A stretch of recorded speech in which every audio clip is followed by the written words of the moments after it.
My sister did not ask me at Thanksgiving. She announced it like a family law. She stood up, toasted her triplets, and told 40 people that I was buying her a 4-bedroom house. My mother clapped like my savings account had just given birth. Then Tessa slid house keys into my hand as if I were her real estate agent instead of her sister. I smiled and said congratulations because I did not come here to fight. I came to end the contract they never admitted they were making me sign. My name is Brooke Winters, and I was exactly 5 minutes early, but to my family, I was already behind schedule on a bill they had not even sent me yet.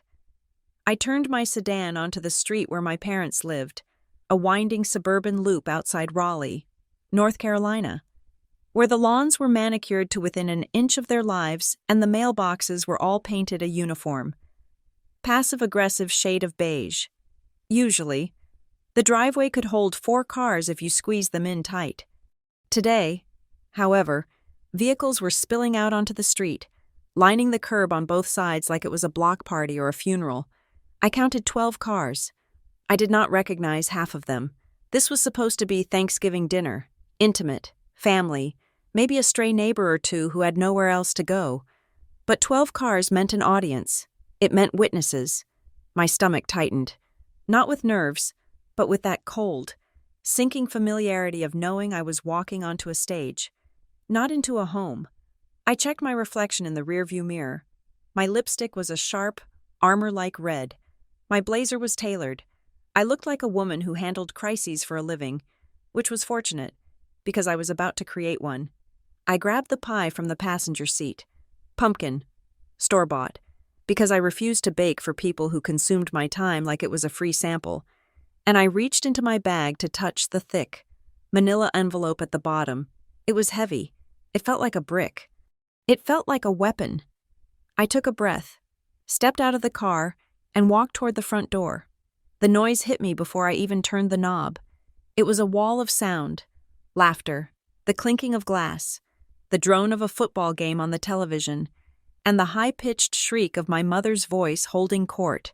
I opened the door and stepped into the foyer.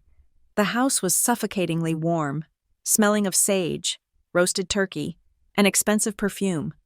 My mother, Darla, had clearly been busy. The entry table was staged with pumpkins and autumn leaves that still had the price tags tucked underneath. And the people. There were so many people. I saw cousins I had not spoken to in 3 years. I saw neighbors who usually only waved from their driveways. I saw my sister's friends, a gaggle of women who looked like carbon copies of each other, all holding wine glasses and checking their reflections in the hallway mirror. "Brooke, you made it." My mother appeared from the kitchen, wiping her hands on a decorative towel. She did not hug me. She gestured vaguely at my outfit. "You look very corporate, honey. Did you come straight from the office? It is a holiday." "Hello, Mom," I said, handing her the pie. "I look fine. Who are all these people?" Darla waved a hand dismissively, though her eyes were darting around the room, checking angles, checking lighting. "Oh, just some friends from church and a few of Tessa's people. You know how she is. She loves a full house. It's a celebration. Brooke, try to smile." She turned and vanished back into the crowd before I could respond.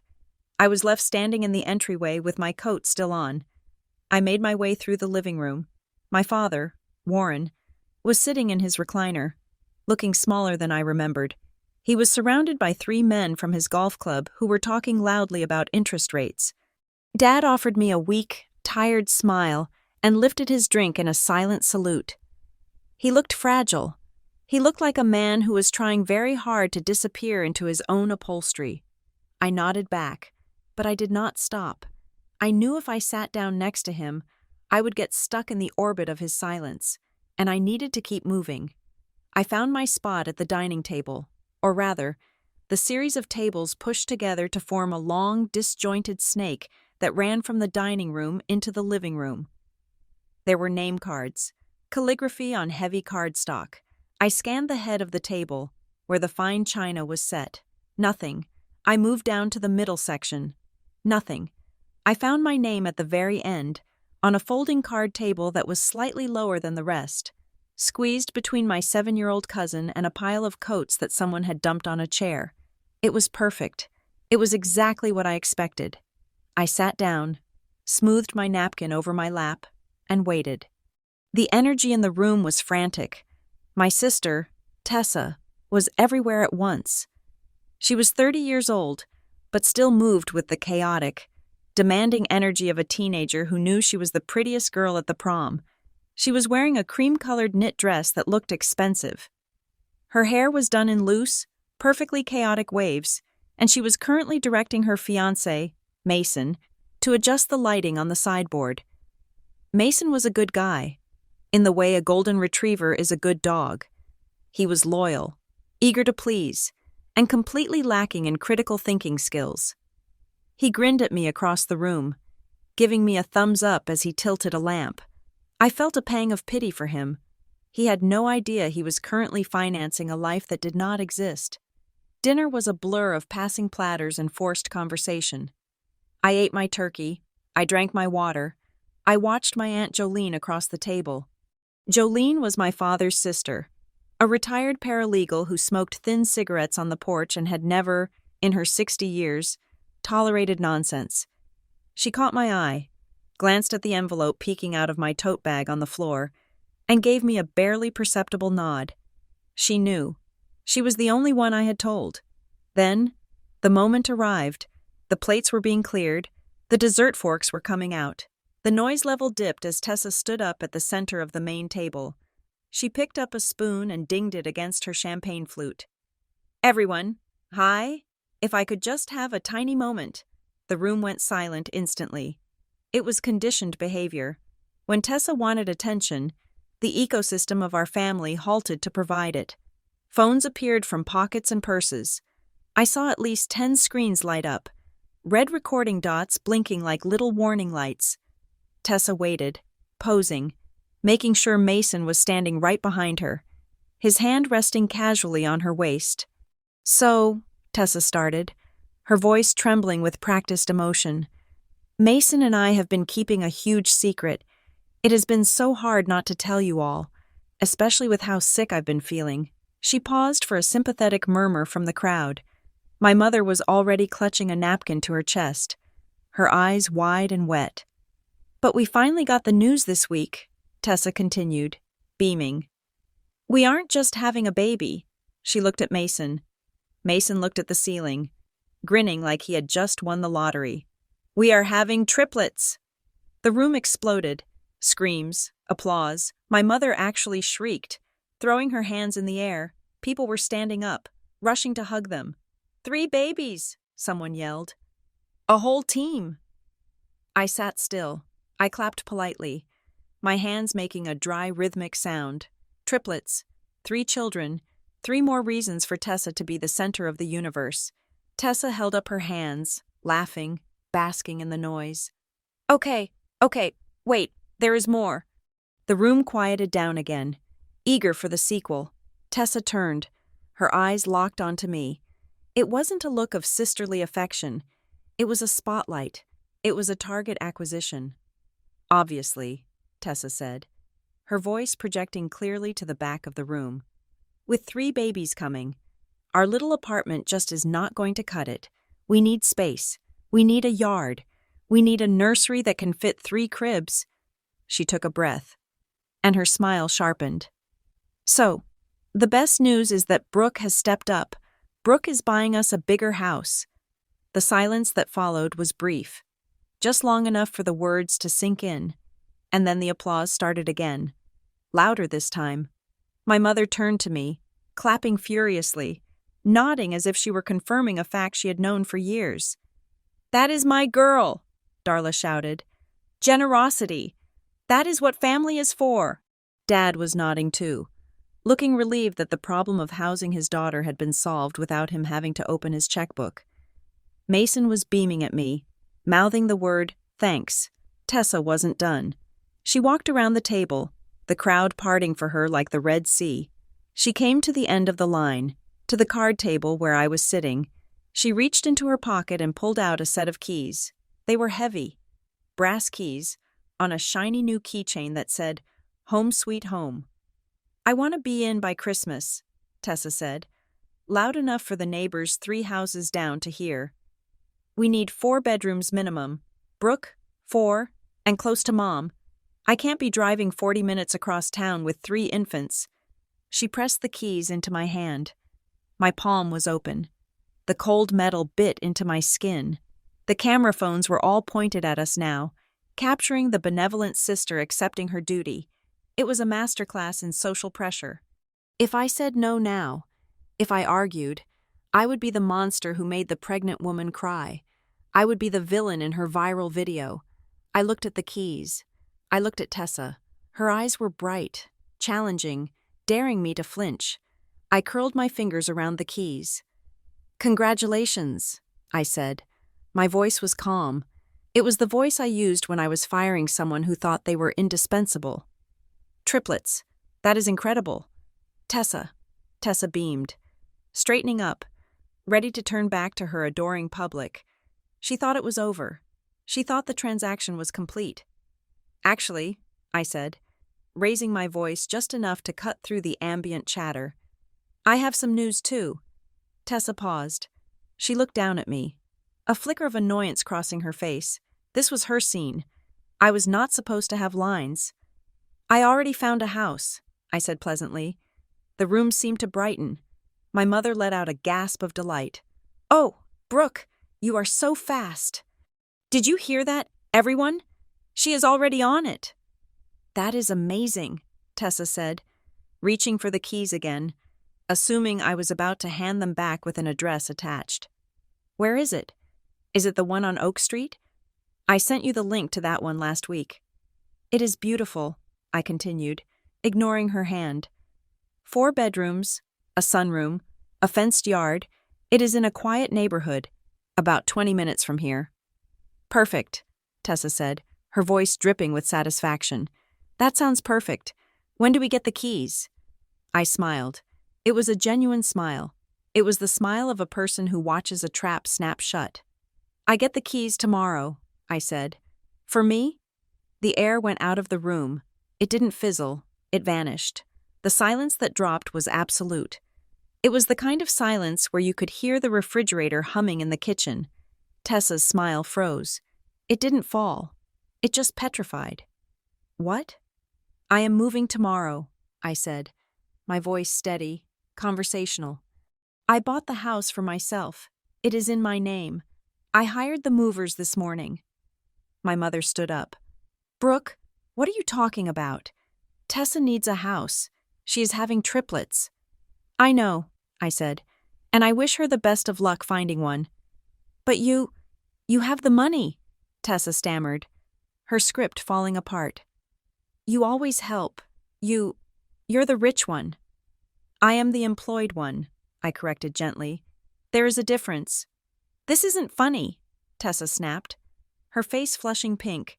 "You can't just joke about this. I announced it. Everyone heard it." "I heard it too," I said. It was a lovely announcement, but I didn't agree to it. I opened my hand and let the keys Tessa had given me drop onto the table. They hit the wood with a loud, final clatter. Clink. Then, I reached down to my bag. The movement was slow, deliberate. I pulled out the thick manila envelope. I placed it on the table next to the keys. It looked out of place among the fine china and the crystal glasses. It looked like business. I looked down the table, past the shocked faces of the neighbors, past the confused frown of my father, past the rising panic of my mother. I looked at Aunt Jolene. Jolene was sipping her wine, her eyes sharp and attentive. She had been waiting for this. "Aunt Jolene," I said, "you used to work in property law, right?" Jolene set her glass down. 30 years. "Would you mind reading the top document in that envelope?" I asked. "Just so everyone understands the situation, I want to make sure there is no confusion." Tessa lunged for the envelope. "No, stop it. You are ruining everything." But she was too slow. Aunt Jolene had already reached out, her hand quick and snake-like, and slid the envelope toward her. She opened the clasp. The sound of the paper tearing was the loudest thing in the room. Jolene pulled out a stack of papers. She adjusted her reading glasses on her nose. She looked at the first page. She looked at me. Then, she looked at the room. "It is a closing disclosure," Jolene read, her voice dry and authoritative. "Dated today, for the property at 4205 Whispering Pines Lane." "That is the house," Tessa cried. "That is the one I wanted." "Borrower," Jolene read, ignoring her. "Brooke Winters." She flipped the page. "Sole owner." Jolene read, "Brooke Winters." She looked up over her glasses. "There are no co-borrowers listed, there are no tenants listed, and there is a signed affidavit here stating that the property is for the exclusive primary residence of the owner." Jolene paused, letting the words hang there. "It says here," Jolene added, a hint of steel entering her voice, "that any unauthorized occupants will be considered trespassers as of noon tomorrow." My mother looked like she had been slapped. Mason looked like he was trying to do math in his head and failing. Tessa looked at me with pure, unadulterated hatred. I picked up my fork and took a bite of the pumpkin pie. It was store-bought, bland, and overly sweet. But at that moment, sitting in the wreckage of their expectations, it tasted like victory. "Congratulations on the babies," I said again. "I'm sure you'll figure something out.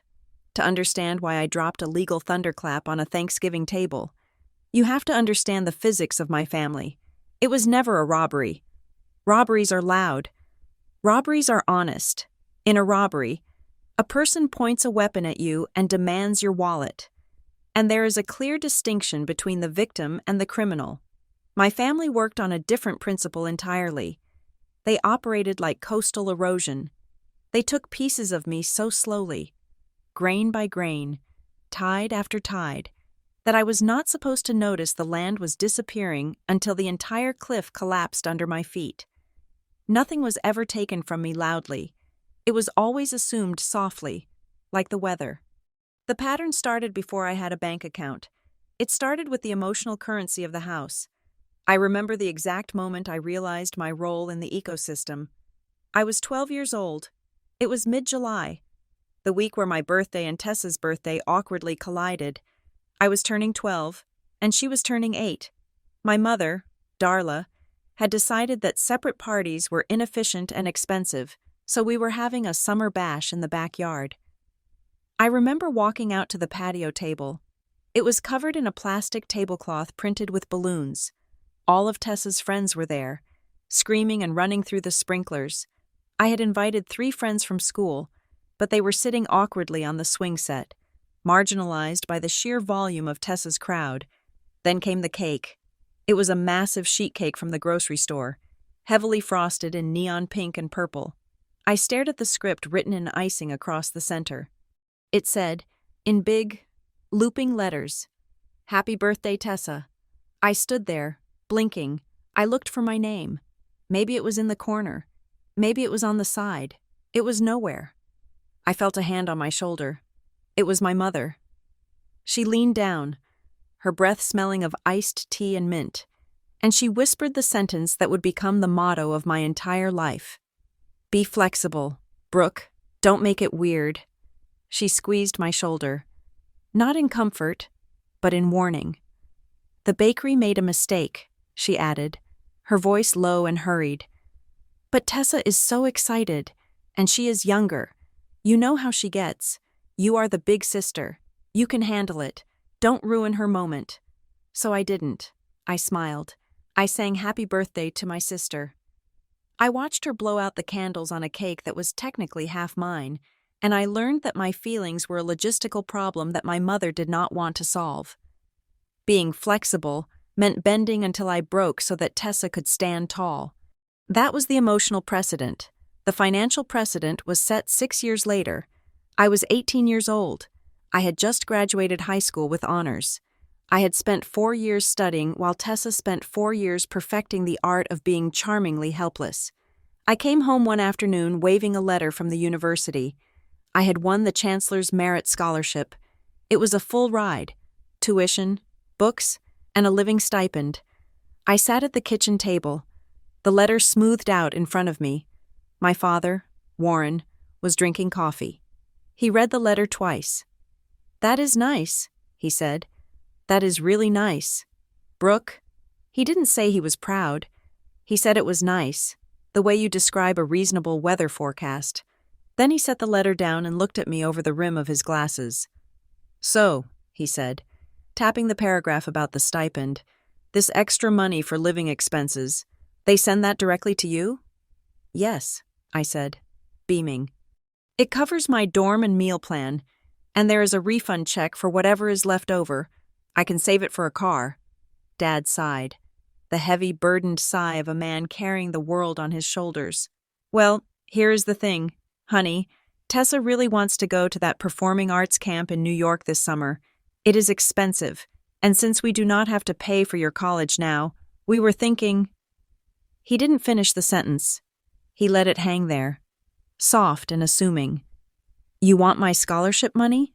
I asked, my voice flat.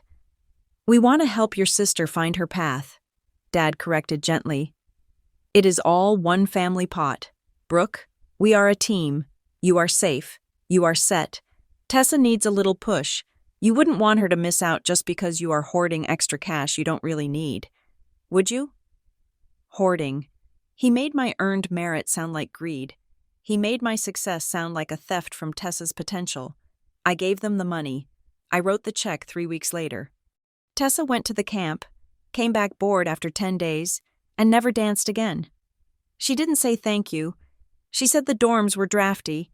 By the time I was 25, the dynamic had calcified into concrete.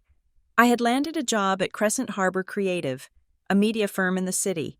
I started as a junior copywriter and clawed my way up. It was a real career. I had health insurance, a 401k, and deadlines that mattered to my family. However, I was just playing office. Brooke is doing her computer thing, Darla would tell the aunts at Christmas. She is very busy with her typing. They refused to understand what I did because understanding it would mean acknowledging that I had earned my status. It was easier to pretend I was just lucky, or that my job wasn't real work.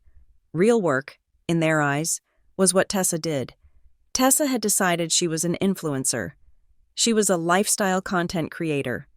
This meant she spent her days filming herself opening packages that I usually paid for. The family home became her set, and I became her silent producer. I would come over for Sunday dinner, exhausted from a 60-hour work week, only to find Tessa rearranging the living room furniture because the lighting was better for her skincare unboxing video. Move, she would snap at me if I sat on the sofa. You are in the frame, and honestly, Brooke, that blazer is tragic. You look like a funeral director. She would film videos about self-care on a budget while using the expensive creams I had bought her for her birthday. She would film day-in-the-life vlogs where she drove my car because hers was in the shop, again, and she would frame the leather seats and the dashboard as if they were hers. She never explicitly claimed they were hers, but she implied it. She curated a reality where she was the successful, glamorous protagonist, and I was the drab, invisible financier. And the comment section on her videos? They loved her. You are so inspiring, Tessa. How do you afford such a cute life? She never answered those questions. But I could have. She afforded it because I paid the cell phone bill. She afforded it because I covered the car insurance. She afforded it because every time she overdrafted her account, she called Mom, and Mom called me. Brooke, Darla would say, her voice dropping to that conspiratorial whisper, Tessa is short on rent. Just $200. She is waiting on a brand deal check. It is coming next week. Just float her. Be flexible. I was always the float. I was the buoy that kept them all from drowning. But nobody ever thanked the buoy. They just complained that the water was rough, publicly. Darla praised my generosity at church. She would hold my hand and tell the pastor, Brooke is so good to us. She has such a giving heart. It sounded like a compliment. It was actually a binding contract. By praising me publicly for giving, she made it socially impossible for me to stop. If I said no, I wasn't just being stingy, I was being a liar. I was contradicting the saintly image she had built for me. She weaponized my own virtue against me. And then there was Warren, my father. If Darla was the architect of the guilt, Warren was the enforcer. His weapon of choice was his health. My father had high blood pressure. He had high cholesterol. He had the standard medical profile of a man in his 60s who ate too much red meat and didn't exercise. But in our house, Warren's health was treated like a ticking nuclear bomb that only my obedience could defuse. The first time I tried to say no to a major request, it was a request to co-sign a loan for a car Tessa definitely could not afford. My mother didn't argue the numbers. She looked at me with wide, terrified eyes and pointed to the living room where Dad was watching television. "Do not upset your father," she hissed. "You know what the doctor said. His heart can't take the stress. If he worries about Tessa, his pressure spikes. Do you want to be the reason he has a stroke?" Brooke? It was a master stroke of manipulation. It bypassed logic and went straight to primal fear. "Give us the money, or you are killing your father." I signed the loan papers. I signed them with a shaking hand, hating myself, hating them, but terrified that if I didn't, and he died a month later, I would carry that ghost forever. I slowly realized that I didn't have parents. I had hostages, and I didn't have a sister. I had a dependent who viewed me as a natural resource to be mined until depletion. But the breaking point wasn't the money. It wasn't even the disrespect. It was the realization of what love actually meant to them. I was sitting in my office at Crescent Harbor Creative one Tuesday evening. It was 7 o'clock. The cleaning crew was vacuuming the hallway. I was looking at a spreadsheet of my personal finances, a forensic accounting of where my salary had gone over the last 10 years. I highlighted the rows: transfers to Darla, transfers to Tessa, payments for the family car, payments for the family vacation I wasn't invited to because someone needs to watch the dogs. The sum at the bottom of the column was staggering. It was the price of a house. It was the price of freedom. I realized then that my role in the family wasn't daughter, it wasn't sister. I was the backup plan. I was the safety net they walked on with muddy boots. They didn't love me for who I was. They loved me for what I provided. When I was solvent, I was generous. When I was compliant, I was a good daughter. But the moment I had a need, the moment I had a boundary, I was selfish. I was weird. I was rigid. That is when the hook finally landed in my chest, sharp and painful and clarifying. When your family's love has an invoice attached, they don't love you, they lease you. And just like any lease, there are terms and conditions. And just like any lease, there's an expiration date. I closed the spreadsheet. I turned off my computer monitor. I sat in the dark office and listened to the hum of the city outside. I thought about the Thanksgiving dinner that was coming up in 2 years. I thought about the house Darla was currently nagging me to buy for the family. I decided then and there that I wasn't going to renew the lease. I was going to let it expire, and I wasn't going to move out quietly in the middle of the night. I was going to wait for the inspection. I was going to wait for the moment they tried to collect the final payment, and I was going to show them exactly what happens when the tenant becomes the landlord. I picked up my phone and dialed the number of a real estate agent I knew. I didn't call the one my mother recommended. I called one who didn't know my last name. "I am looking for a property," I told her. "For me, just me, and I'm in a hurry." That was the beginning. The house on Whispering Pines Lane wasn't just a building. It was the first breath of air I had taken in 30 years. But before I could claim it, I had to survive the trap they were building for me. I had to let them think they were winning. I had to let them think the bigger house scheme was working perfectly. Because you can't expose a con artist until they actually try to cash the check. So I let them write it. I let them write it in bold, permanent marker, right up until the moment Tessa stood up with her glass of sparkling cider. The trap was not sprung in a dark alley. It was sprung in a brightly lit kitchen with granite countertops and a view of the weeping willow in the backyard. This was the house that became my leash. 2 years ago. The narrative in our family shifted. My father's health had become the primary topic of every conversation, a looming thunderhead that justified every erratic decision my mother made. They were living in a rental townhouse at the time, a place with 3 flights of stairs that Darla claimed were killing Warren's knees. She began using terms she had picked up from real estate brochures. words like aging in place and single-story living. Then came the pitch. It was a Sunday afternoon. Darla had invited me over for coffee. The table was set with the good china, which was always a bad sign. It meant she was selling something. "We need a family hub," she told me, her hands clasped tightly around her mug. "A place where we can all be together. A place where your father can be safe on one level. We found a ranch house on the north side. It is perfect. Brooke, it is near my church friends. It is near the pharmacy. It is everything we need." "That sounds great." "Mom," I had said, foolishly thinking this was an update, not an invoice. "I am glad you found something. The problem," she said, her voice dropping to a whisper, "is the timing. Your father's pension settlement is tied up in administrative red tape. It is coming. We know it is coming, but the seller wants to close in 30 days. If we wait for the pension, we lose the house.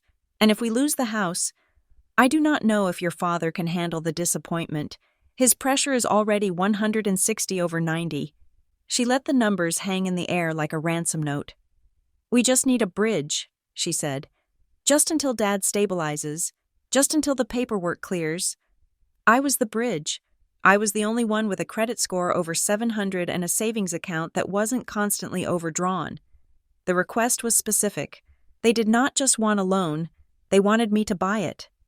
"Put the mortgage in your name," Darla insisted. "To protect our credit rating while we sort out the medical bills. It is cleaner that way. You buy it. We pay the mortgage every month. And then in a year or two, when everything is settled, we refinance and put it in our names. It is just a formality. Brooke, just a piece of paper." I should have said no. My gut was screaming no.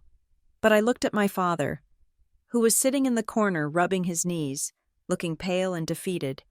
I thought about the good daughter role I had been auditioning for my entire life. I agreed, but I was not completely blind. I was a copywriter who worked with legal disclaimers all day. I agreed, but I quietly set guardrails. I treated it like a business transaction. Even if they treated it like a favor, I paid the down payment. It was $45,000. I paid the closing costs. That was another $8,000. I signed the mortgage papers in a sterile title office downtown while Darla and Warren sat in the waiting room, reading magazines, when I walked out, my hand cramping from signing my name 30 times. I owned a 3-bedroom ranch house that I had no intention of living in. I started a file that very day. I labeled it "The Property." I kept the wire transfer receipt. I kept the closing disclosure. I scanned every document and saved it to a cloud drive that no one in my family knew existed. The takeover happened faster than a military occupation. Tessa moved in 3 days after closing. She wasn't supposed to live there permanently. The plan was for her to stay for a few weeks while she looked for a new apartment, but within a month, the second bedroom had been painted a shade of blush pink that I had not authorized. "It is for my studio," Tessa explained when I came over to inspect the property. She was setting up a ring light in the corner. "The natural light in here is amazing for my skincare content. Mom said it was fine." "Mom doesn't own the house." "Tessa," I said. "I do," Tessa laughed, a light, dismissive sound. "Oh, Brooke, don't be so technical. It is the family house. We are family." She had already hung a neon sign on the wall that said "Good Vibes Only." It was drilled directly into the drywall. By the 6-month mark, the house was unrecognizable. My parents had filled the garage with boxes of things they never unpacked. The living room was a shrine to Tessa's lifestyle. There were throw blankets everywhere that cost more than my car payment. The third bedroom, which I had vaguely hoped to keep as a guest room for myself on holidays, had been converted into a wellness room for my father, which really meant it was full of exercise equipment he never used and Tessa's overflow wardrobe. I was the landlord, but I was treated like an intruder. When I came over for dinner, I had to knock. If I used my key, Darla would get flustered and say, "Oh, you scared us. We weren't expecting company." Company, I was paying the mortgage, the property tax, and the insurance, and I was company. The financial arrangement deteriorated with the same speed as the boundaries. The first 3 months, They paid the mortgage on time. Then came the text messages. They always arrived on the 15th of the month, 3 days before the grace period ended. Dad's insulin went up again. Darla texted me in November of that first year. The copay is astronomical. Can we skip this month's payment? We will double up next month. Promise. I paid the mortgage. In January. It was the car. The transmission on the van died. We can't get Dad to the cardiologist without the van. Just float us this one time. Brooke, you know we are good for it. I paid the mortgage. By the second year, the excuses stopped being requests and started being notifications. Tessa is having a hard time with her brand deals. The market is slow, Darla would say. We are covering her phone bill this month, so things are tight. You can handle the house, right? You got that promotion. I was pouring $3,000 a month into a house where I wasn't even offered a comfortable chair. At family gatherings, I was shoved to the periphery. During Christmas, I sat on a folding chair near the kitchen door, while Tessa sprawled on the sectional sofa I had paid for. Opening gifts I had also likely paid for. This is our place, Tessa would say to her phone camera, panning around the living room. I just love the energy we have created here.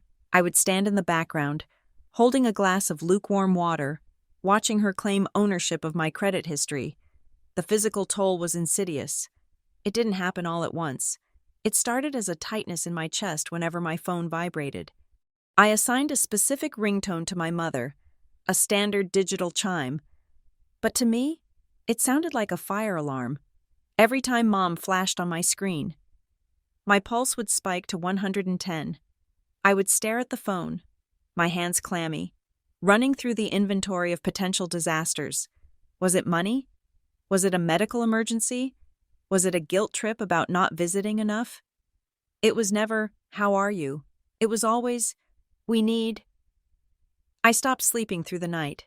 I would wake up at 3 a.m, doing mental math. If I paid the mortgage again, could I still afford to fix my own car? If I covered the property tax, would I have to cancel my dental appointment? I was earning a 6-figure salary, and I was living like a college student because I was supporting 3 adults who lived better than I did. I tried to set boundaries. I tried to have the conversation. We need to talk about the refinance, I told Darla over the phone one Tuesday. It has been 18 months. Dad's pension is here. You need to take the loan over. You are stressing him out, Darla snapped, her voice turning brittle. He asks about it, and his face goes red. Do you want him to have another episode? Why are you so obsessed with money? Brooke, we are family. Why can't you just be patient? I hung up and went to the bathroom to dry heave. Then came the letter. It arrived 3 weeks before Thanksgiving. It was a Tuesday. I checked my mailbox at my apartment complex, my actual home. The one I rented, the one that was quiet and small and mine. There was a standard white envelope mixed in with the flyers and the bills. The return address was a major national bank. Not the bank where I held my checking account. Not the bank where I held the mortgage for the family house. A different one. I almost threw it away. I assumed it was a pre-approved credit card offer. But something about the weight of the paper made I stood in my kitchen, the letter trembling slightly in my hand. It was not a tremble of fear. It was the physiological reaction to adrenaline hitting the bloodstream. The paper was high quality, the kind banks use when they want you to feel secure. But the words printed on it were a violation. Regarding your application for a home equity line of credit, I read the sentence 3 times. Then I read the property address, 4205 Whispering Pines Lane. Then I read the loan amount they were approving me for. $85,000. The air in my apartment felt suddenly thin. A home equity line of credit, or HELOC, is a loan where you borrow against the value of your house. It is a second mortgage. To get one, you have to apply. You have to submit income verification. You have to sign documents. I had done none of those things. I walked over to my laptop, my heels clicking sharply against the hardwood floor. I sat down and opened a new browser window. I did not call my mother. I did not call Tessa. If I had called them 5 minutes ago, I would have been screaming. But now, Now I was entering a different state of mind. The panic was calcifying into a cold, hard curiosity. I dialed the number on the letterhead. It was a direct line to the fraud department of the lender. I bypassed the automated menu by pressing 0 until a human voice answered. Security Department, this is Marcus. Can I have your loan reference number? I gave him the number. I gave him my social security number. I gave him my mother's maiden name, which felt like a cruel irony given the circumstances. I have received a confirmation letter for a line of credit, I said, my voice steady. I did not apply for this loan. There was a pause on the line. I heard the clicking of a keyboard. Okay, Ms. Winters, let me look at the file. The application was submitted online 10 days ago. We have a signed electronic authorization on file. I did not sign anything, I said. It was an e-sign, Marcus explained, his voice detached. It was verified through a 2-step authentication process sent to the email address on file and the mobile number ending in 44. My blood ran cold. My phone number ended in 44, but I had never received a code. Read me the email address, I said. The email on the application is brooke.winters.house@gmail.com. I closed my eyes. It was clumsy. It was stupid, but it was effective. It was not my email. And the phone number? I asked. It is a mobile number, Marcus said. We sent a text verification code on November 12th at 2 in the afternoon. I looked at my calendar. November 12th. I was in a client meeting all afternoon. My phone had been on my desk, but then I remembered, the previous weekend. I had been at the family house. I had left my phone on the kitchen counter while I went to the bathroom. It would have taken 30 seconds for Tessa to pick it up, add a new email account to my settings, or forward a verification code to herself. Or perhaps they didn't even need my phone. Maybe they just used a burner phone and listed it as mine on the application. Marcus, I said, I want you to freeze this application immediately. I want the IP address of the computer where the application originated, and I want a full audit trail of every document submitted. Ms. Winters, we will need to open a formal investigation. This will flag your credit report. Flag it, I said. Burn it down. I don't care. Just stop the money. I hung up the phone. I didn't cry. I felt a strange, icy clarity settling over me. This wasn't family drama anymore. This was a felony. I spent the next hour locking everything. I froze my credit at all 3 bureaus. I changed the passwords to my bank accounts. I set up 2-factor authentication on every digital footprint I owned, routing the codes to an authentication app rather than my phone number, just in case they had cloned my SIM card. Then, I called Renee Calder. Renee was a real estate attorney I had met during a corporate merger 3 years ago. She was not the kind of lawyer you called for a warm shoulder to cry on. She was the kind of lawyer you called when you wanted to dismantle someone's life with surgical precision. Her office was in a glass tower downtown, and she wore suits that cost more than my first car. I sat across from her desk 2 hours later. I laid the letter on the glass surface between us. Renee read it without blinking. She took a sip of her sparkling water. E-sign authorization, she muttered. Classic. It is the path of least resistance for family fraud. She looked up at me, her eyes gray and unreadable. Who has access to your mail? Brooke? The question was simple, but it cut through the noise. I live alone, I said. My mail comes to my apartment. Not all of it, Renee corrected. Think, when you bought the house on Whispering Pines Lane, where did the welcome packet go? Where do the property tax assessments go? Where do the offers for refinancing go? I stared at her. The house.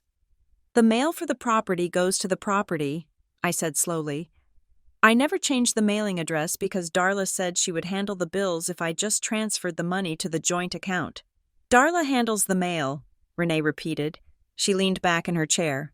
So, when the lender sent a physical confirmation code, which they often do for large lines of credit, it went to her mailbox. She opened it. She used the code to finalize the e-sign process. I felt sick. My mother. Your mother, Renee said. Or your sister, or both. It doesn't matter who typed the keys. They are co-conspirators.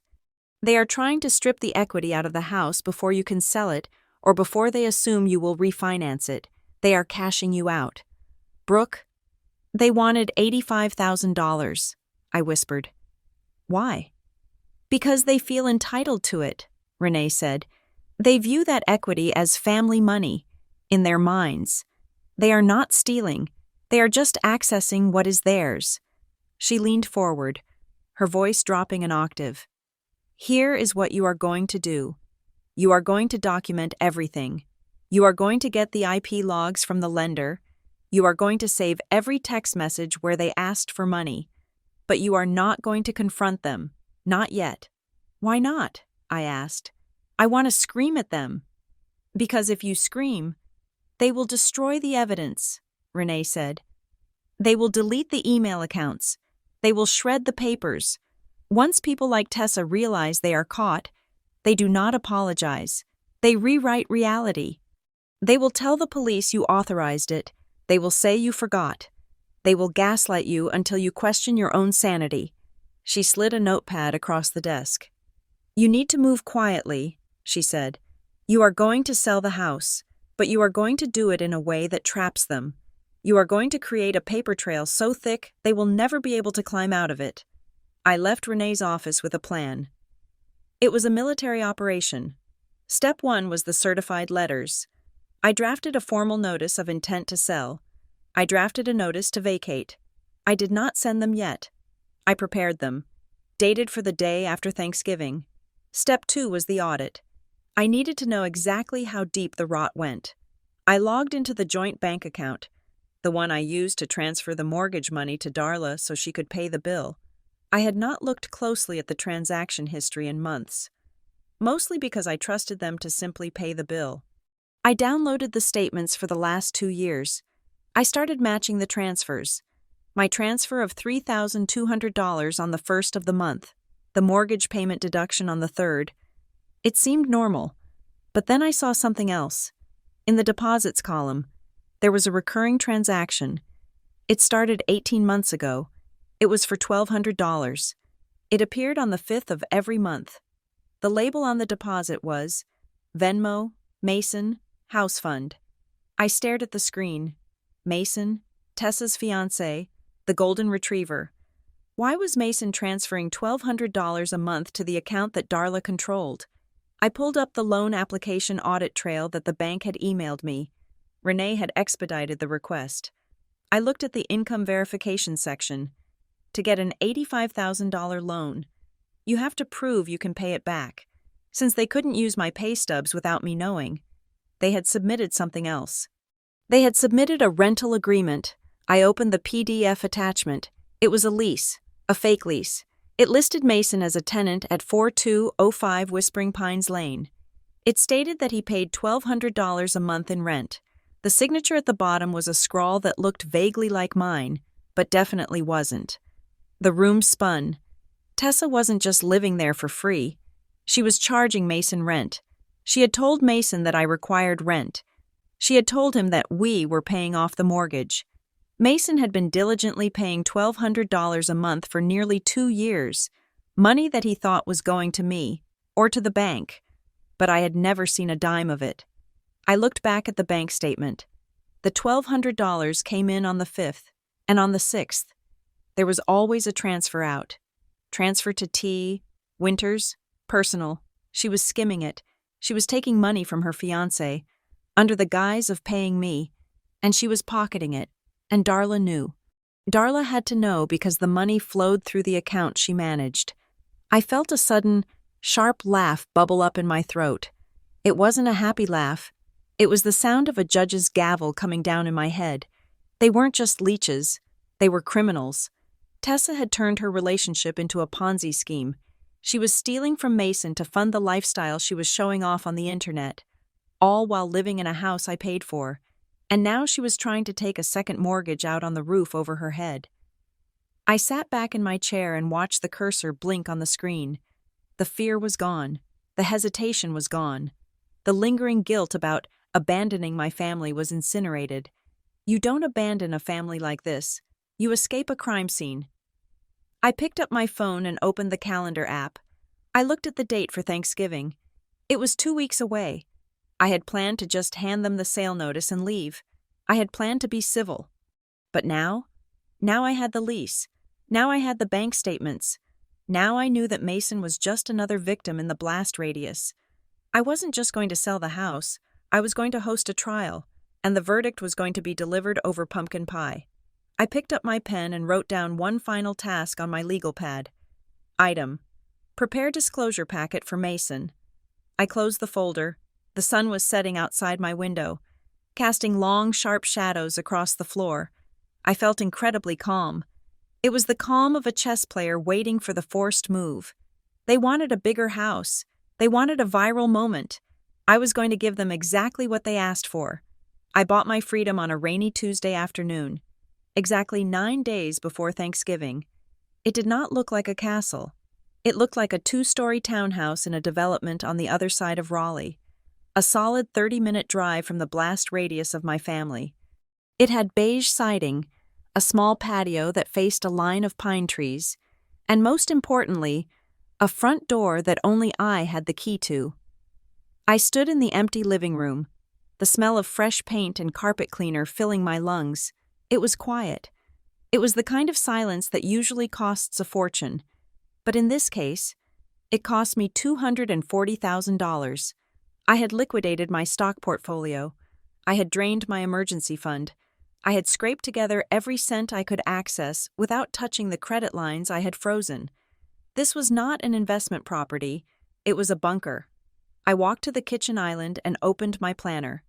The timeline was tight, precise, and unforgiving.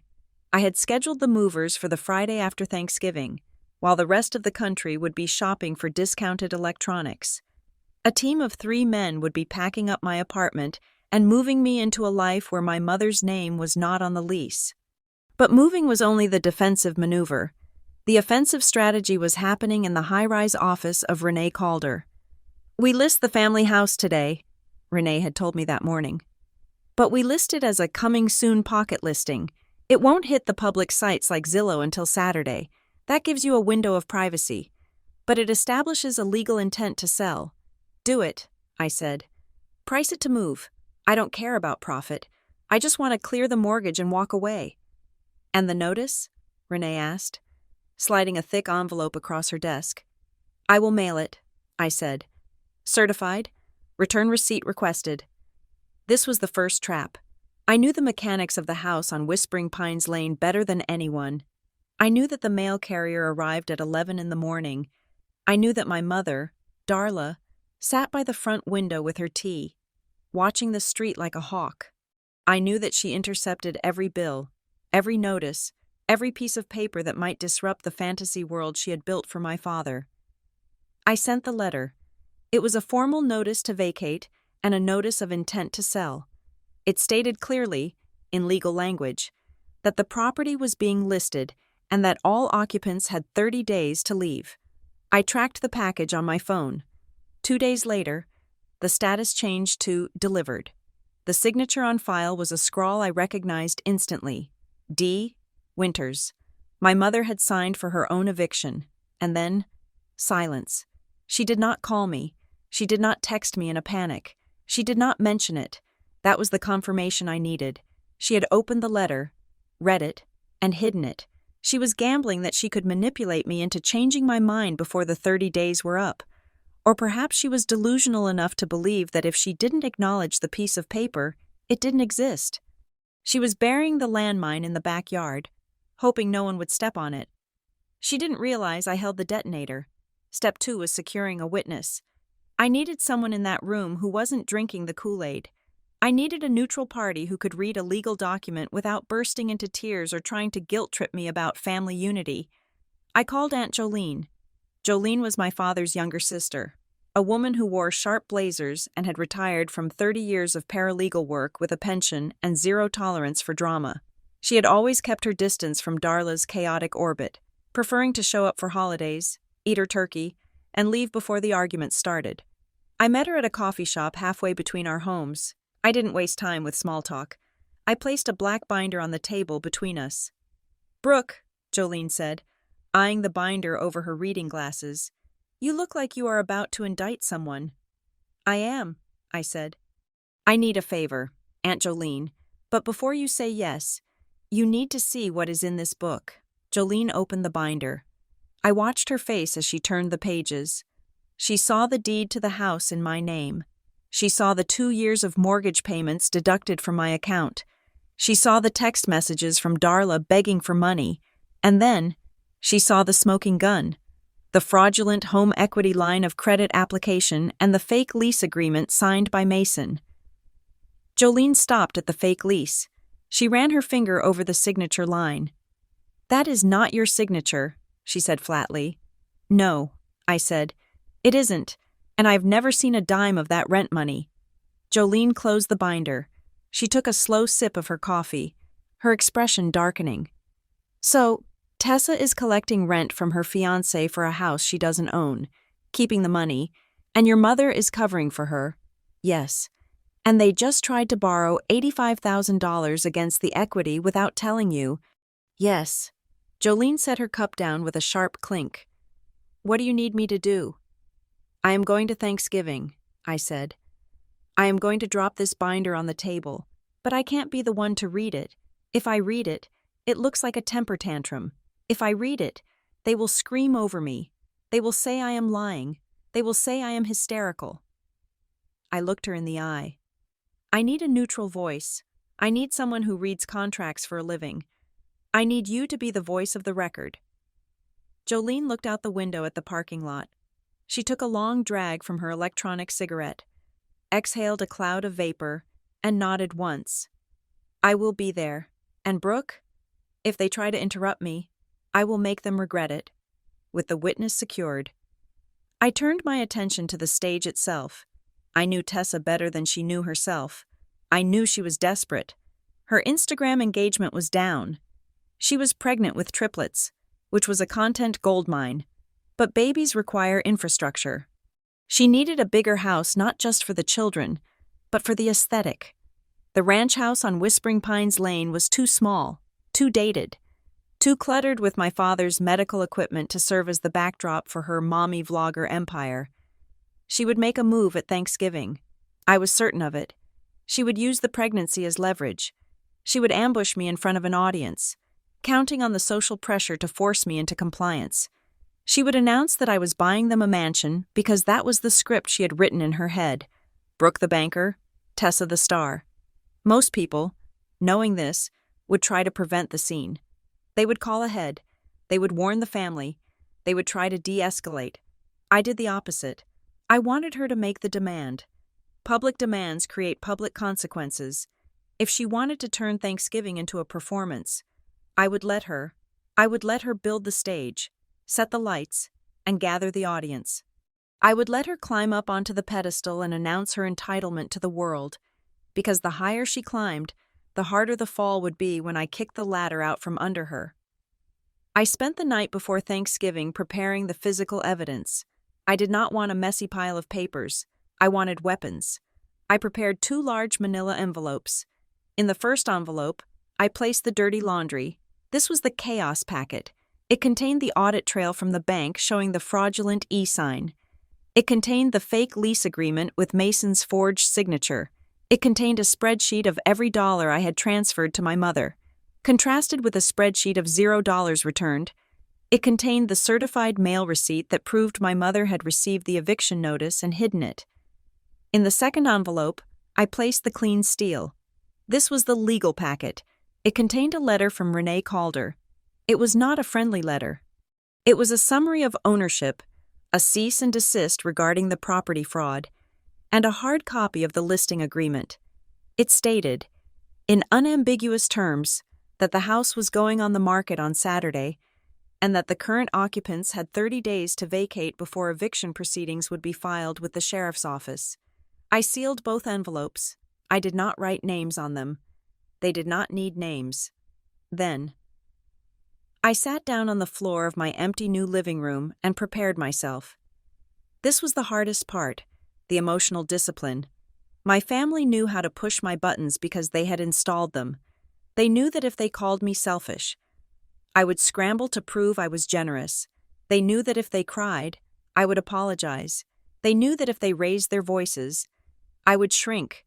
I had to dismantle those buttons. I practiced the gray rock method. I visualized myself as a smooth, gray stone, uninteresting, unemotional, impenetrable. No yelling. I told myself, no insults, no pleading, no justifying. If they screamed, I would speak softly. If they cried, I would offer a tissue, not a check.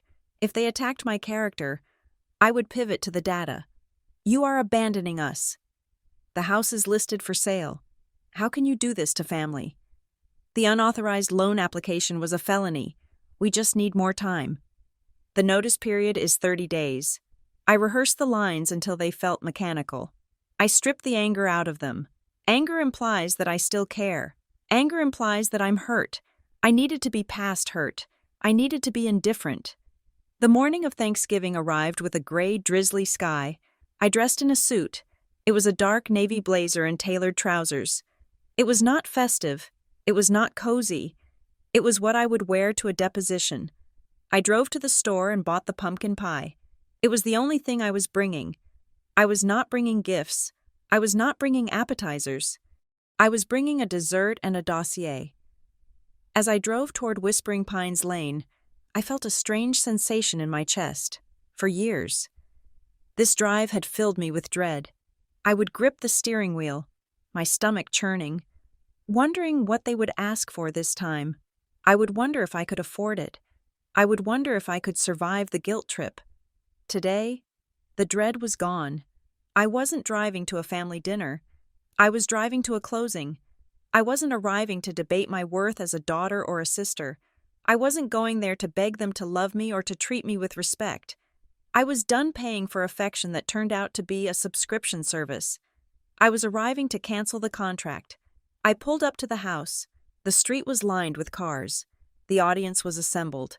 I checked my reflection in the mirror one last time. I didn't see the tired, desperate girl who just wanted to be included on the birthday cake. I saw the landlord. I picked up the envelopes, felt their weight in my hand, and stepped out into the rain. The air was cold, but I didn't feel it. I felt nothing but the absolute, crystal clear certainty of what had to happen next. I walked up the driveway, past the car I paid for, toward the house I owned, ready to burn the bridge while I was still standing on it. The rain had followed me all the way from my new townhouse, a steady, gray drizzle that felt like the sky was washing the slate clean. But as I stepped onto the porch of 4205 Whispering Pines Lane, the rain stopped mattering. I was crossing a threshold. I was moving from the real world, where actions had consequences and math was absolute, into the hermetically sealed bubble of my family's delusion. I paused at the door. I could hear them inside. It sounded like a cocktail party at a hotel, not a family dinner. There was the roar of overlapping conversations, the sharp staccato of laughter, and the underlying thrum of bass from a playlist that was definitely curated by my sister. I adjusted my coat. I made sure the heavy envelope in the inside pocket was secure against my ribs. It felt flat and hard, a secret shield. I took a breath, composed my face into a mask of polite indifference, and opened the door. The heat hit me first. It was stifling, cranked up to 75 degrees because my mother believed a warm house felt richer. Then came the smell.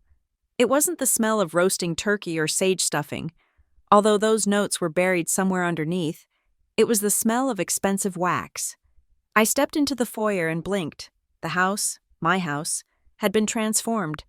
It looked like a showroom for a catalog that sold instant happiness. There were candles everywhere, thick pillars of cream and beige flickering on every surface.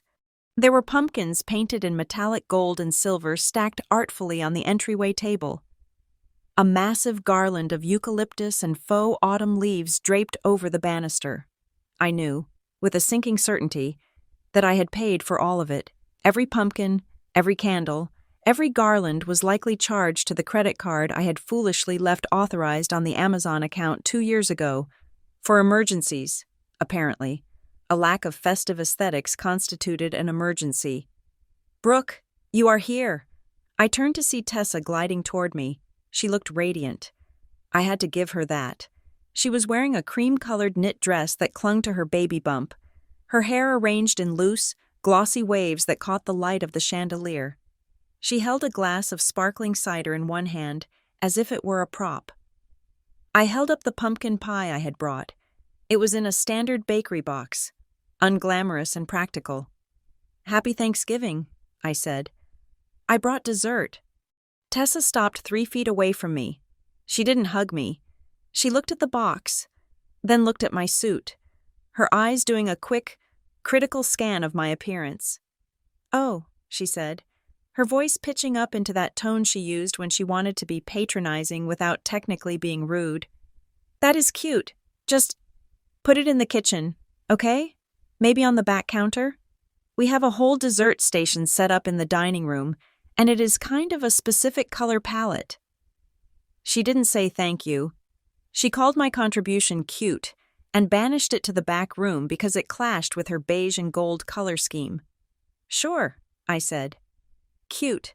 I will get it out of your way." Tessa was already turning away, her eyes scanning the room for someone more important. "Thanks. Oh, and try not to stand in front of the hallway mirror. Mason is setting up the tripod for some family shots later, and the lighting there is crucial." She drifted off into the crowd, leaving me holding the box. I walked into the kitchen. It was a war zone of catering trays. My mother, Darla, was standing by the oven, directing 2 women I didn't recognize. One was slicing a ham. The other was arranging rolls in a basket. "Mom," I said. Darla spun around. She was wearing a dress that was slightly too tight and too much jewelry. Her face was flushed, her eyes bright and frantic. "Brooke!" She rushed over and gave me a chaotic, air kiss embrace, careful not to smudge her makeup. "Look at you. You look so professional. Did you come from a meeting?" "I came from my apartment." "Mom," I said, "who are all these people?" Darla waved a hand at the living room. "Oh, you know, the Millers from church, the Hendersons, and Tessa invited some of her influencer friends. It is a networking thing. Honey, you know how important her brand is right now." 40 people is a networking event, I noted, looking through the archway. "It is not Thanksgiving. It is a celebration," Darla corrected, her smile tightening. "We have so much to be thankful for. Now, grab a drink, mingle. Your father is around here somewhere." She pushed me gently toward the door. Dismissing me, I was not a guest to be welcomed. I was a staff member who had arrived late for a shift. I stashed the pie on top of the washing machine in the laundry room, the only available surface, and walked into the main living space.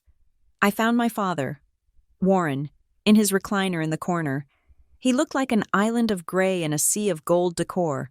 He was holding a glass of iced tea, his eyes fixed on the television.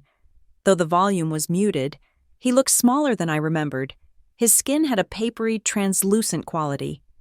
"Hi, Dad," I said, standing next to his chair. He looked up, startled. When he saw it was me, his shoulders relaxed, but his eyes darted nervously toward the kitchen, as if checking to see if Darla was watching. "Hey, kiddo," he said softly. "You made it." "I made it," I said. "How are you feeling?" "Oh, you know," he said, rubbing his left arm. "Up and down. The meds make me tired. Your mother has been running around like a crazy person for 3 days getting this ready." He gestured vaguely at the room. "Nice, though, isn't it? She really knows how to throw a party." I looked at the room. I saw the new rug that had replaced the one I liked. I saw the new curtains. I saw the sheer volume of money that had been poured into a rental property to make it look like a mansion. "It is very impressive," I said neutrally. "Dad, has Tessa mentioned anything to you about future plans?" Warren stiffened. He took a long sip of his tea. "Now, Brooke, don't start with the questions. Not today. Let's just have a nice meal. She is going through a lot of changes. We just need to support her." Support, the code word for finance. "I am just asking," I said. "Just let it be. he whispered, his voice pleading. Please, for your mother. I walked away. There was no point. He was a hostage who had fallen in love with his cage because it was easier than finding the key. I made my way through the crowd. I didn't know these people. They were strangers drinking wine in my house, laughing at jokes I couldn't hear, complimenting the decor I had paid for. I felt like a ghost haunting my own life. I spotted Mason near the fireplace. He was wearing a sweater that matched Tessa's dress, coordinated for the photos. Obviously, he was talking to one of the church deacons, looking earnest and proud. We are really excited, I heard Mason say. It is going to be a big adjustment with 3 of them. But we are ready. We have been saving up, getting the nest ready. I stopped. The word saving up hit me like a physical blow. He believed it. He actually believed he was saving money. He didn't know that his house fund payments were going straight into Tessa's handbag collection and Darla's catering budget. He was standing there, puffed up with the pride of a father-to-be who thinks he's providing for his family. Completely unaware that he was the mark in a confidence game run by the woman he loved. I almost felt sorry for him. Almost. But then I remembered the lease with the forged signature. Even if he didn't know about the forgery, he knew he was paying rent to someone. He just didn't question why I never acknowledged it. I kept moving. I needed to find my place. The dining room table had been extended to a comical length. It ran through the dining room and spilled into the living room. It was set with chargers, linen napkins, and calligraphy place cards. I walked along the perimeter, scanning the names: Darla, Warren, the pastor's wife, Tessa, Mason, the influencer friend, the influencer friend's husband. I kept walking. I passed the center of the table. I passed the end of the main table. I found my name at the very edge of the room. My place card was set on a folding card table that had been pushed against the wall, separated from the main group by a 2-foot gap. I was seated next to my 7-year-old cousin, Leo, and a pile of coats that had been dumped on the spare chair. It was a masterpiece of social engineering. I wasn't just at the kids' table. I was out of the frame. I looked at the angle. If Tessa stood at the head of the main table to make a speech, which she inevitably would, the camera would capture the long, elegant table, the smiling friends, the supportive parents. It would cut off exactly where the card table began. I was not meant to be seen. I was the financier, the silent partner, the backstage crew. I was necessary for the production but forbidden from the stage. I pulled out my folding chair and sat down. Hi, Brooke, Leo said, stabbing a bread roll with his fork. Why are you sitting with us? You are old. I know, Leo, I said, unfolding my napkin. It is a mystery. I felt a vibration in my pocket. I pulled out my phone, keeping it below the table edge. It was a text from Aunt Jolene. I looked up. Jolene was seated at the main table, about halfway down. She was the only person not talking. She was wearing a sharp gray suit, and her eyes were locked on me. She raised her wine glass a fraction of an inch. I looked at the text. Eat, observe, don't react. I have the timeline ready. I put the phone away. The panic that had been threatening to rise in my throat subsided, replaced by a cold, hard calm. I wasn't alone. I had a witness. Dinner was served buffet style. I stood in line behind the strangers. I put turkey and stuffing on my plate. I sat back down at the card table. I ate. The food was excellent. The ham was glazed perfectly. The potatoes were creamy, but everything tasted like ash. I watched them eat. I watched Darla flitting from guest to guest, accepting compliments on the house she didn't own. Oh, we love the open concept, I heard her say to the pastor's wife. It is just so great for entertaining. We are so blessed to have this space. It is a testament to your faith, the pastor's wife cooed. I gripped my fork until my knuckles turned white. Faith. She was crediting God for a mortgage I paid every month on the 3rd. As the meal wound down, the atmosphere in the room began to shift. It was subtle at first, then undeniable. The casual chatter died down. People started checking their teeth in their phone cameras. The lighting seemed to change. Mason had moved a dimmer switch. The dessert plates were being brought out. But no one was eating yet. There was a sense of anticipation. It was the vibe of a crowd waiting for the headliner to take the stage. I saw Tessa stand up near the head of the table. She smoothed her dress over her stomach. She signaled to Mason. Mason pulled out his phone and held it up horizontally. Then, I saw 3 other phones go up. The influencer friends. They were ready to record. This was it. They hadn't invited 40 people for turkey. They hadn't invited the church deacons for fellowship. They had invited an audience for the announcement. And suddenly, the placement of my seat made perfect sense. They knew I would be the friction point. They knew that when Tessa demanded the bigger house, I might hesitate by seating me at the kids' table, at the far edge of the room. They had physically marginalized me. If I wanted to object, I would have to shout across 40 people. I would have to make a scene. I would have to be the crazy person yelling from the cheap seats while the perfect family stood in the spotlight. They were banking on my shame. They were banking on the fact that I was a professional woman who valued her dignity, and that I would never cause a scene in front of the pastor and the neighbors. They thought they had checkmated me before the game even started. I reached into my coat pocket. My fingers brushed the cool, smooth paper of the envelope. I looked at Tessa, who was tapping her glass with a spoon, her face glowing with the anticipation of her viral moment. She looked so confident. She looked so sure that the world existed to serve her. I realized then that they didn't invite me to celebrate. They didn't even invite me to participate. They invited me to be volunteered. I was the sacrificial lamb, and they had already set the table. I took a sip of water. I sat back in my folding chair. I felt the hard edge of the envelope against my side. Go ahead, Tessa, I thought. Make your wish. Tessa cleared her throat. The room went silent. Everyone, hi!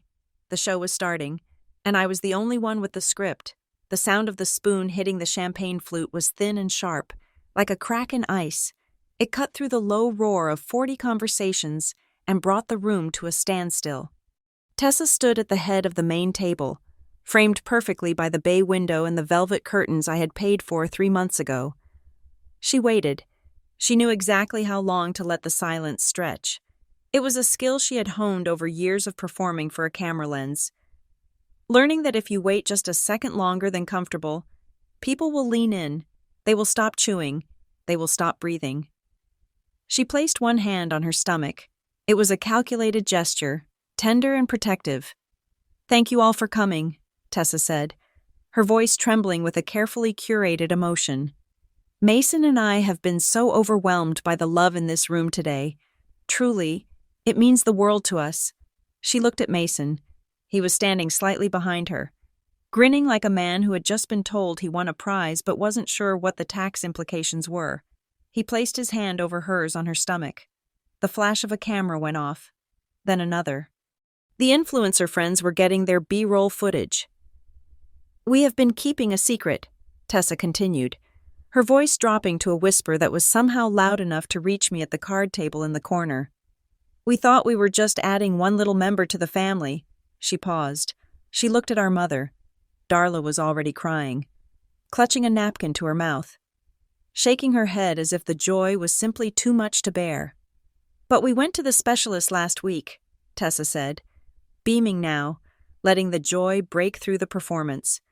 And it turns out, God has a bigger sense of humor than we thought. She took a deep breath. We aren't having a baby, we are having triplets. The room did not just react. It detonated. It was a wall of sound. Screams, gasps, the scraping of chairs as people stood up to get a better view. The pastor's wife let out a shout of, "Praise be!" that rattled the glassware. The influencer friends were shrieking, holding their phones high to capture the reaction. Mason pumped his fist in the air. 3, someone yelled. A whole basketball team. Triplets. Can you believe it? I sat perfectly still. My hands were folded in my lap. I watched the scene with the detached fascination of an anthropologist observing a tribal ritual. Triplets. 3 children, 3 more lives that would be used as currency in the economy of my family. I felt a pang of genuine worry for those unborn children. They were about to be born into a reality show where their grandmother charged admission. Tessa let the applause wash over her. She laughed, wiping a tear from her eye. She looked like a queen accepting the adoration of her subjects. Then, she held up a hand. "Wait, wait," she laughed, waving for quiet. "There is more." The room settled down instantly. They were hooked. They wanted the encore. Tessa's face grew serious, but her eyes were dancing. She looked across the room. She looked past the aunts and uncles. She looked past the church deacons. Her gaze traveled all the way to the edge of the room, to the card table, to me. The camera phones pivoted. 40 people turned their heads. I felt the weight of 80 eyes landing on me. "Obviously," Tessa said, her voice clear and projecting, "with 3 babies coming, our little living situation is about to get very complicated. We cannot fit 3 cribs in a rental apartment. We need space. We need a yard. We need a village." She smiled at me. It was a predator's smile, disguised as sisterly love. "And that is why I am so incredibly grateful to my big sister," Tessa announced, "because Brooke has stepped up in the biggest way possible." She took a breath, ensuring everyone was listening. "Brooke is buying us a bigger house." The sentence hung in the air for a fraction of a second, and then the applause started again. It was thunderous. My mother started clapping frantically, nodding her head, looking around the room to make sure everyone saw her generous daughter. "That is right," Darla shouted. "Family taking care of family. That is how we do it." Warren was nodding too, looking relieved. He lifted his glass toward me. "Good girl. Brooke, good girl." The guests were beaming at me. Complete strangers were giving me thumbs-up signs. "That is amazing," someone yelled. "What a great sister." They didn't see a woman being extorted. They saw a Hallmark movie moment. They saw the wealthy, childless sister sharing her bounty with the deserving young mother. It was a perfect narrative. Tessa wasn't done. She began to walk toward me. She moved through the crowd, the guests parting to let her pass. She walked with purpose. She reached into the pocket of her dress and pulled out something metallic. It jingled. She arrived at the card table. She towered over me, since I was sitting on a folding chair and she was in heels. The cameras were right behind her, forming a semicircle of black lenses. "I want to be settled before the 3rd trimester," Tessa said, loud enough for the microphone on the closest iPhone to pick up every syllable. "So we need to move fast. I made you a list of requirements so you don't have to guess." She grabbed my right hand. She didn't ask for it. She took it. She pressed a set of keys into my palm. "Start looking this week," she commanded. "We need 4 bedrooms minimum, a fenced yard for the kids, and it has to be close to Mom. I cannot be driving 40 minutes across town with 3 infants." She squeezed my fingers around the keys. "I know you will find the perfect place," she added, her voice dripping with sugar. "You always handle the logistics." The room was silent, waiting for my response. They were waiting for the hug. They were waiting for the tears. They were waiting for me to say, "Of course, anything for you." I looked at the keys in my hand. They were heavy brass keys on a keychain that said, "Home Sweet Home" in cursive script. It was a prop. She had probably bought it at a craft store just for this moment. I looked up at Tessa. Her eyes were hard, daring me to ruin the scene. "Go ahead," her expression said. "Embarrass me. See what happens." I took a slow breath. I uncurled my fingers.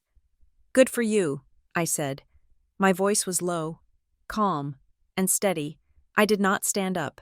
I did not smile. I lifted my hand and let the keys drop onto the table. They hit the cheap plastic surface with a loud, discordant clatter. Clack. It wasn't a handoff. It was a rejection. Tessa blinked. Her smile faltered for a microsecond before she plastered it back on. "Oh, don't worry about the keys. You can keep them for when you find the place. Consider it your first assignment as Auntie of the Year." She tried to laugh, looking back at the crowd for support. A few people chuckled nervously. "Actually," I said, raising my voice just enough to cut through the laughter, "I already found one." Tessa froze. Her eyes lit up. She thought I had capitulated in advance. She thought I had already done the work for her. "You did?" she gasped, turning back to me, her hands clasping together. "Oh my God. Brooke, you are amazing. Where is it? Is it the Colonial on Oak Street? I sent you the Zillow link for that one." The room brightened. The tension evaporated. My mother let out a loud sigh of relief. "Oh, thank goodness. I knew she was working on it. Tell us, Brooke, where is the new house?" "It is beautiful," I said, looking directly at Mason, who was grinning like a fool. "It has 4 bedrooms. It has a sunroom. It has a fenced yard. It is in a quiet neighborhood with excellent schools." "That sounds perfect," Tessa squealed. "When can we see it? When do we get the keys?" I picked up my water glass. I took a sip. I set it down. "I pick up the keys tomorrow," I said. "Tomorrow?" Tessa screamed. "That is so fast. Oh my God. Mom, did you hear that? Tomorrow." "Yes," I said softly. "I get the keys tomorrow. For me." The silence that followed was not the expectant silence of a performance. It was the confused silence of a record skipping. Tessa's smile didn't vanish. It just stopped making sense on her face. "What?" "I am moving tomorrow," I said. I enunciated every word clearly. "I didn't buy it for you. I bought it for myself. It is in my name. It is my residence." "But," Tessa laughed, a sharp, jagged sound. "But we need a house. I just announced it. I have triplets coming. Brooke, you can't just buy a house for yourself when we need one." "I can," I said. And I did. "But what about us?" Mason asked, stepping forward, looking confused. "You said you found a place." "I found a place for me," I repeated. "I am moving out of my apartment. I am starting a new chapter." "This is a joke," Tessa snapped, her face flushing pink. She looked at the cameras, then waved her hand at them. "Stop recording. Seriously. Stop." She turned back to me, her voice dropping to a hiss. "You are embarrassing me. Fix this. Now. Tell them you are joking." "I am not joking," I said, "and I am not buying you a house. Tessa, I never agreed to buy you a house. I never agreed to buy you anything." "You have the money!" she shouted. The mask was slipping. The sweet sister was gone. The entitled teenager was back. "You always have the money. You are the rich one. Why are you being so selfish? I am pregnant." "Being pregnant is not a business plan," I said. "Mom!" Tessa spun around to Darla. "Do something! She is ruining everything!" Darla rushed forward, her heels clicking frantically on the hardwood. "Brooke, honey, stop this. You are tired. You are overwhelmed. We can talk about the details later. Just pick up the keys. Don't make a scene." "I am not making a scene," I said. "I am clarifying the facts." I reached into my blazer pocket. I pulled out the large manila envelope. It was the one I had labeled the legal packet in my mind. I set it down beside the keys. It looked stark and official against the white tablecloth. "I think there is a misunderstanding about how real estate works in this family," I said. I looked across the room. "Aunt Jolene?" I called out. Jolene stood up. She had been waiting. She walked over to the card table, her movements crisp and efficient. She didn't look at Darla. She didn't look at Tessa. She stopped next to me. "Yes. Brooke?" Jolene asked. "Would you mind reading the document in this envelope?" I asked. "I want to make sure everyone hears the details correctly. My voice is a little tired." "No."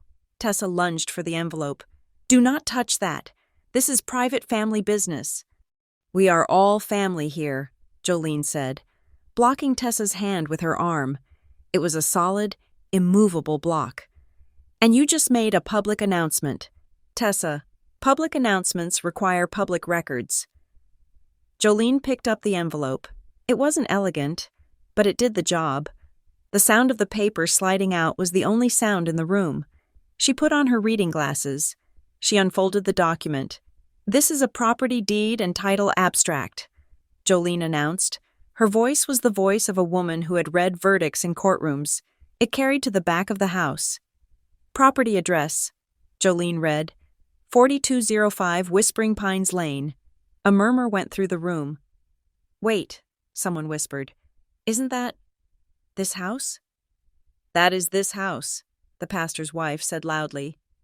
Current owner of record, Jolene read. She paused. She looked over her glasses at my father. She looked at my mother.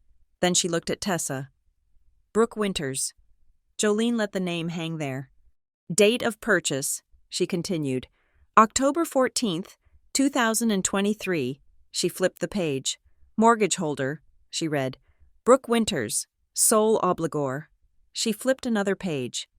There are no other names on the deed, Jolene said, looking up. There are no co-owners. There are no trusts. She turned to the room, addressing the confused guests. Brooke didn't just buy a house for herself across town, Jolene said calmly. She bought this house too. 2 years ago, she gestured to the walls around us. We are standing in Brooke's house right now. The silence that fell over the room was absolute. It was heavy.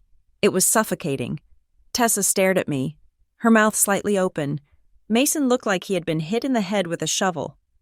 And, Jolene added, delivering the final strike. According to the payment history attached here, the occupants of this home, Darla Winters, Warren Winters, and Tessa Winters, have paid exactly $0 in rent for the last 24 months. The hook landed like a gavel. The guests looked at the walls. They looked at the candles. They looked at the expensive eucalyptus garland. Suddenly, the family home didn't look like a warm nest. It looked like a crime scene. You own this house? Mason whispered. He looked at Tessa. You told me your parents owned it. You told me we were paying them rent to help them out. Tessa's face went white. I picked up my fork again. I looked at my sister. I own the roof over your head, I said softly. I own the floor under your feet. And as of 5 minutes ago, I am no longer accepting your I owe us. I took a bite of the pumpkin pie. Now, I said, who wants to read the eviction notice? You put it in your name? My mother's voice was the first thing to break the vacuum of silence. It was not a question of curiosity. It was an accusation, trembling with a specific kind of betrayal that only a narcissist can manufacture. Darla stood near the kitchen archway, her hands gripping a serving platter of untouched deviled eggs so tightly that her knuckles were white. I looked at her from my seat at the card table. You asked me to... Mom, 2 years ago, you sat in my living room, drank my coffee, and begged me to secure the loan because Dad's credit score was under 500. You used the word temporary. You used the phrase bridge loan. That was just paperwork, Darla cried, her voice rising an octave. That was just technicalities. You weren't supposed to actually enforce it. We are your parents.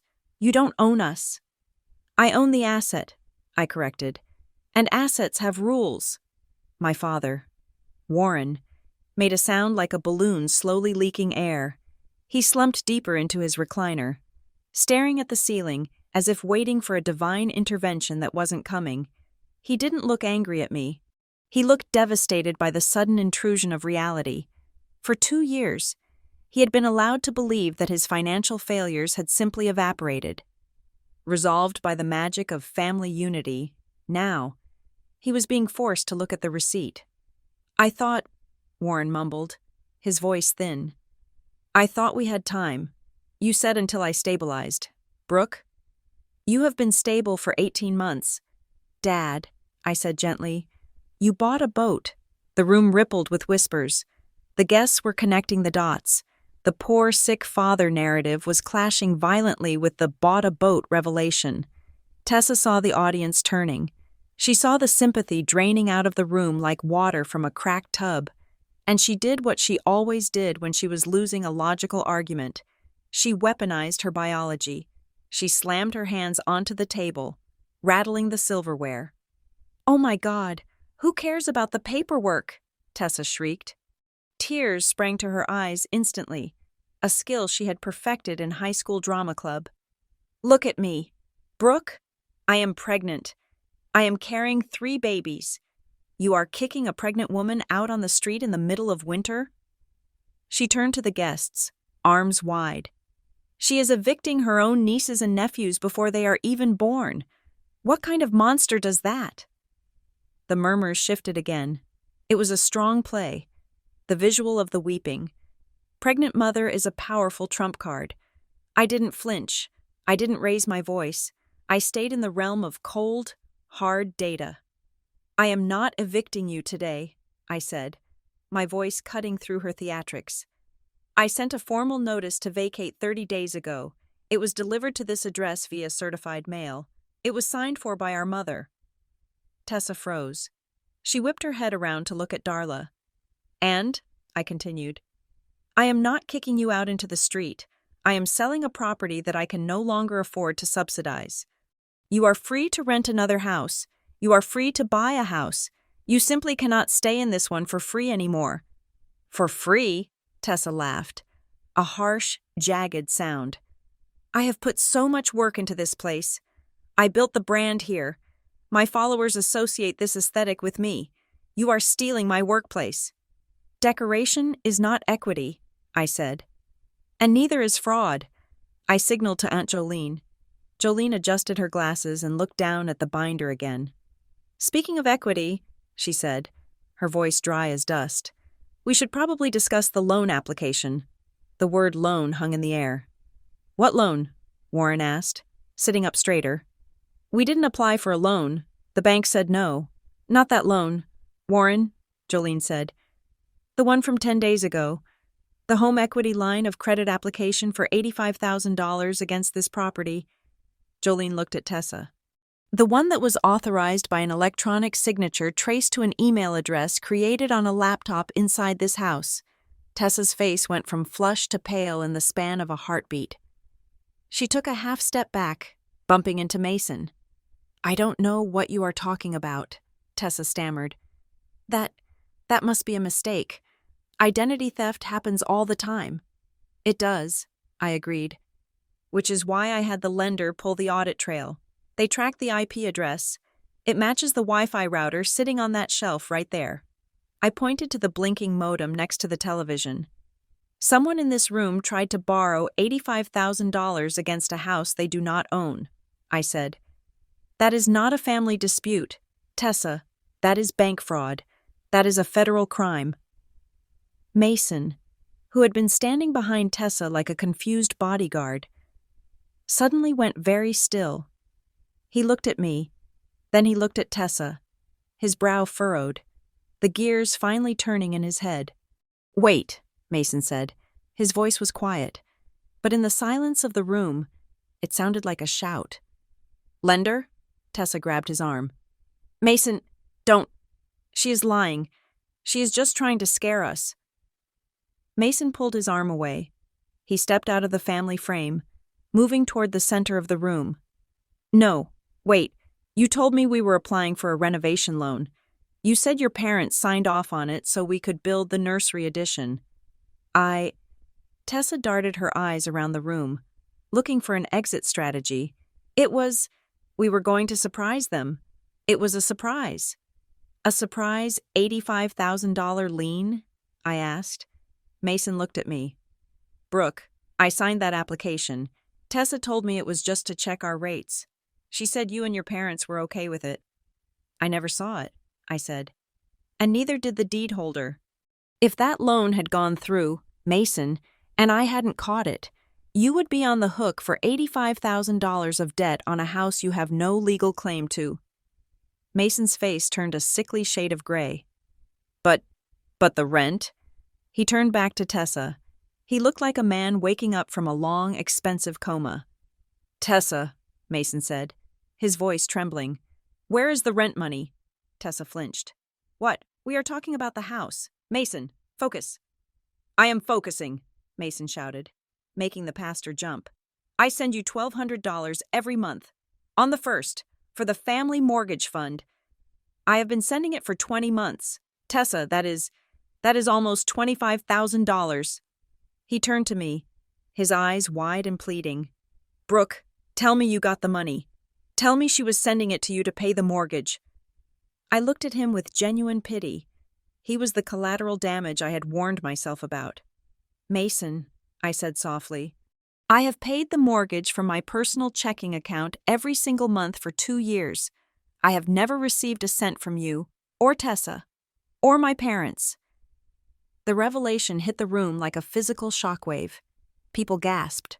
A woman in the back whispered, "Oh my God." The phones that had been recording for Instagram were now recording evidence. Mason turned slowly to face Tessa. "You stole it?" "I didn't steal it," Tessa screamed, her composure finally shattering completely. "I used it for us, for our brand, for the lifestyle. Do you think these clothes are free? Mason, do you think the trips we took just happened? I was building our future." "You were stealing from me," Mason yelled. "I picked up extra shifts at the warehouse for that money. I sold my truck to make the down payment on the nursery fund." "It is the same pot," Tessa screeched, stamping her foot like a child. "It is all for the family. Why are you being so literal?" She grabbed his lapels, shaking him. "Mason, stop it. You are ruining the video. Just smile and we can fix this later. Stick to the script." The room froze. "The script?" Mason whispered. He looked down at her hands on his chest as if they were spiders. "Is that what I am? A prop?" "No, baby, no." Tessa tried to backtrack, her eyes wide with panic. "I just meant the plan. Our plan." "There is no plan," Mason said, pushing her hands away. "There is just a scam." He looked around the room, seeing the decorations, the staged lighting, the coordinated outfits. This whole thing, the Thanksgiving, the announcement, it was just a setup to get Brooke to pay for another house, wasn't it? Tessa didn't answer. She didn't have to. The guilt was written in the way she refused to meet his eyes. "And you knew," Mason said, turning to Darla. My mother jumped. She had been trying to blend into the wallpaper near the kitchen. "Me?" Darla squeaked. "I didn't know anything about finances. I just handle the groceries." "Don't lie to him, Darla," I said from the table. "You control the joint account where Mason's money was deposited. You saw the transfers. You saw the withdrawals." "I was protecting your father," Darla blurted out. The confession came vomiting out of her before she could stop it. "He worries so much. If he knew Tessa was struggling, his blood pressure would spike. I moved things around. I managed it." "You managed theft," I said. "I managed this family," Darla shouted, her face red and blotchy. "I kept the peace. I made sure everyone was happy. And I would have gotten away with it too if you hadn't started snooping around." She realized what she said a second too late. She covered her mouth with her hand, her eyes darting to Warren. Warren was sitting very still. He looked at his wife of 40 years. "Darla," he said, his voice shaking. "Did you see the letter Brooke sent? The notice to vacate?" Darla lowered her hand. She looked small. She looked like a child caught holding the matches standing next to a burning curtain. I might have set some mail aside," she whispered. "I didn't want to ruin the holidays. Warren, you know how you get about change. I thought if we just got Brooke to buy the new house today, the letter wouldn't matter. It would just go away." "You hid an eviction notice?" Warren asked. "You let me sit here, in this chair, thinking everything was fine, while my daughter was legally kicking us out?" "I fixed it," Darla insisted. "I was fixing it." "You weren't fixing it," I said. "You were digging the hole deeper." The fracture was complete. The illusion of the happy, cohesive Winters family had not just cracked, it had shattered into 1,000 razor-sharp pieces on the hardwood floor. The guests were no longer an audience. They were a jury, and the verdict was unanimous. I saw the pastor exchange a look with his wife. A look that said, "We need to leave immediately." I saw the influencer friends lower their phones, realizing that this footage was too toxic even for the internet. Tessa was sobbing now. Ugly, heaving sobs that were finally real. Not because she was sorry, but because she had lost control. Mason was backing away from her, walking toward the door, shaking his head. Darla was pleading with Warren, clutching his arm, but he wouldn't look at her. I sat at the card table, watching the chaos I had unleashed. I felt a strange sense of quiet. There was no triumph. There was no joy in seeing my mother humiliate herself or seeing my sister's engagement implode.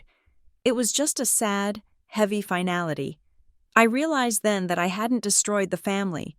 The family had been destroyed years ago, eaten from the inside out by entitlement and lies. It was a rotting structure held up by the pillars of my bank account. I hadn't swung a wrecking ball. I had simply stopped holding up the ceiling. And now, gravity was doing the rest. I stood up. I picked up the empty envelope from the table. My gaze found Aunt Jolene. "I think we are done here," I said. "I think so," Jolene agreed. Closing the binder with a decisive snap, I walked toward the door. I didn't look at Tessa. I didn't look at Darla. I looked straight ahead, toward the cool, clean air of the rainy afternoon.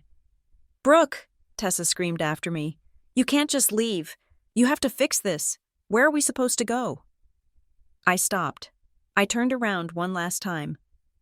I looked at the house filled with strangers and the family that had become strangers. "You have 30 days, I said. "I suggest you start packing." I walked out the door, and for the first time in my life, I didn't look back. The silence in my new townhouse was not empty. It was heavy, fortified, and expensive. I sat on a moving box in the middle of my living room, the smell of cardboard and fresh paint acting as a sensory barrier between me and the wreckage I had left behind on Whispering Pines Lane. My phone, however, was trying to bridge the gap. It vibrated against the hardwood floor with the relentless, frantic rhythm of a heart attack. I didn't answer it. I simply watched the screen light up. Mom calling, Tessa calling, Mom calling.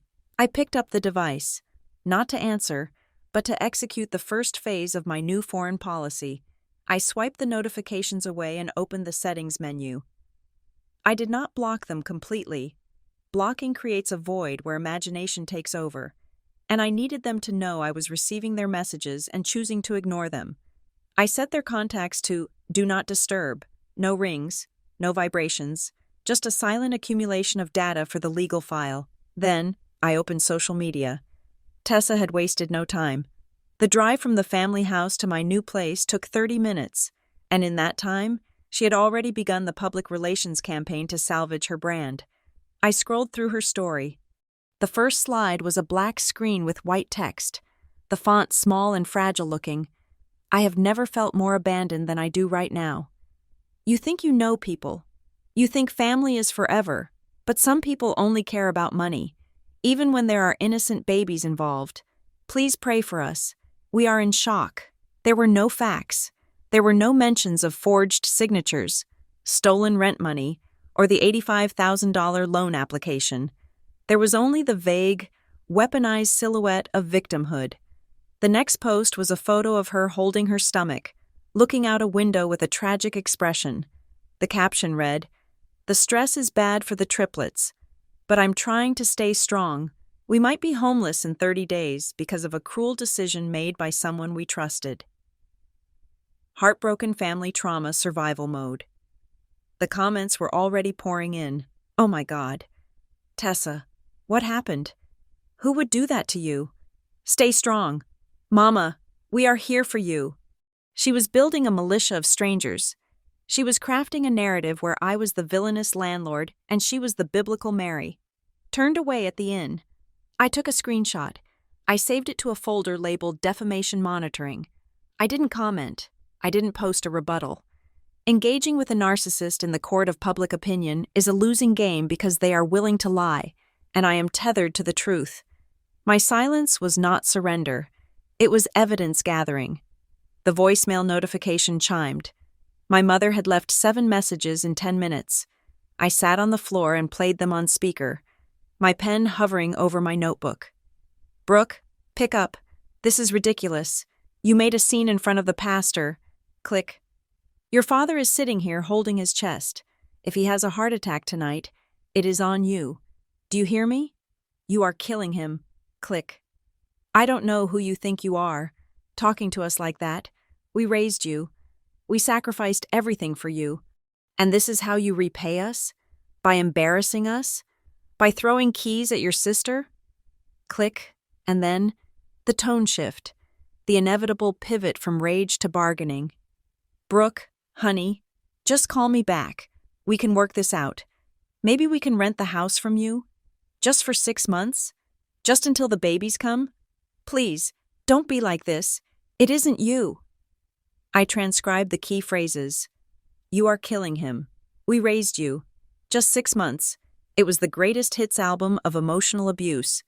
But listening to it in the quiet of my own home, without their physical presence pressing down on me, I felt a strange detachment. The words didn't land. They bounced off the walls of my new life. I opened my laptop.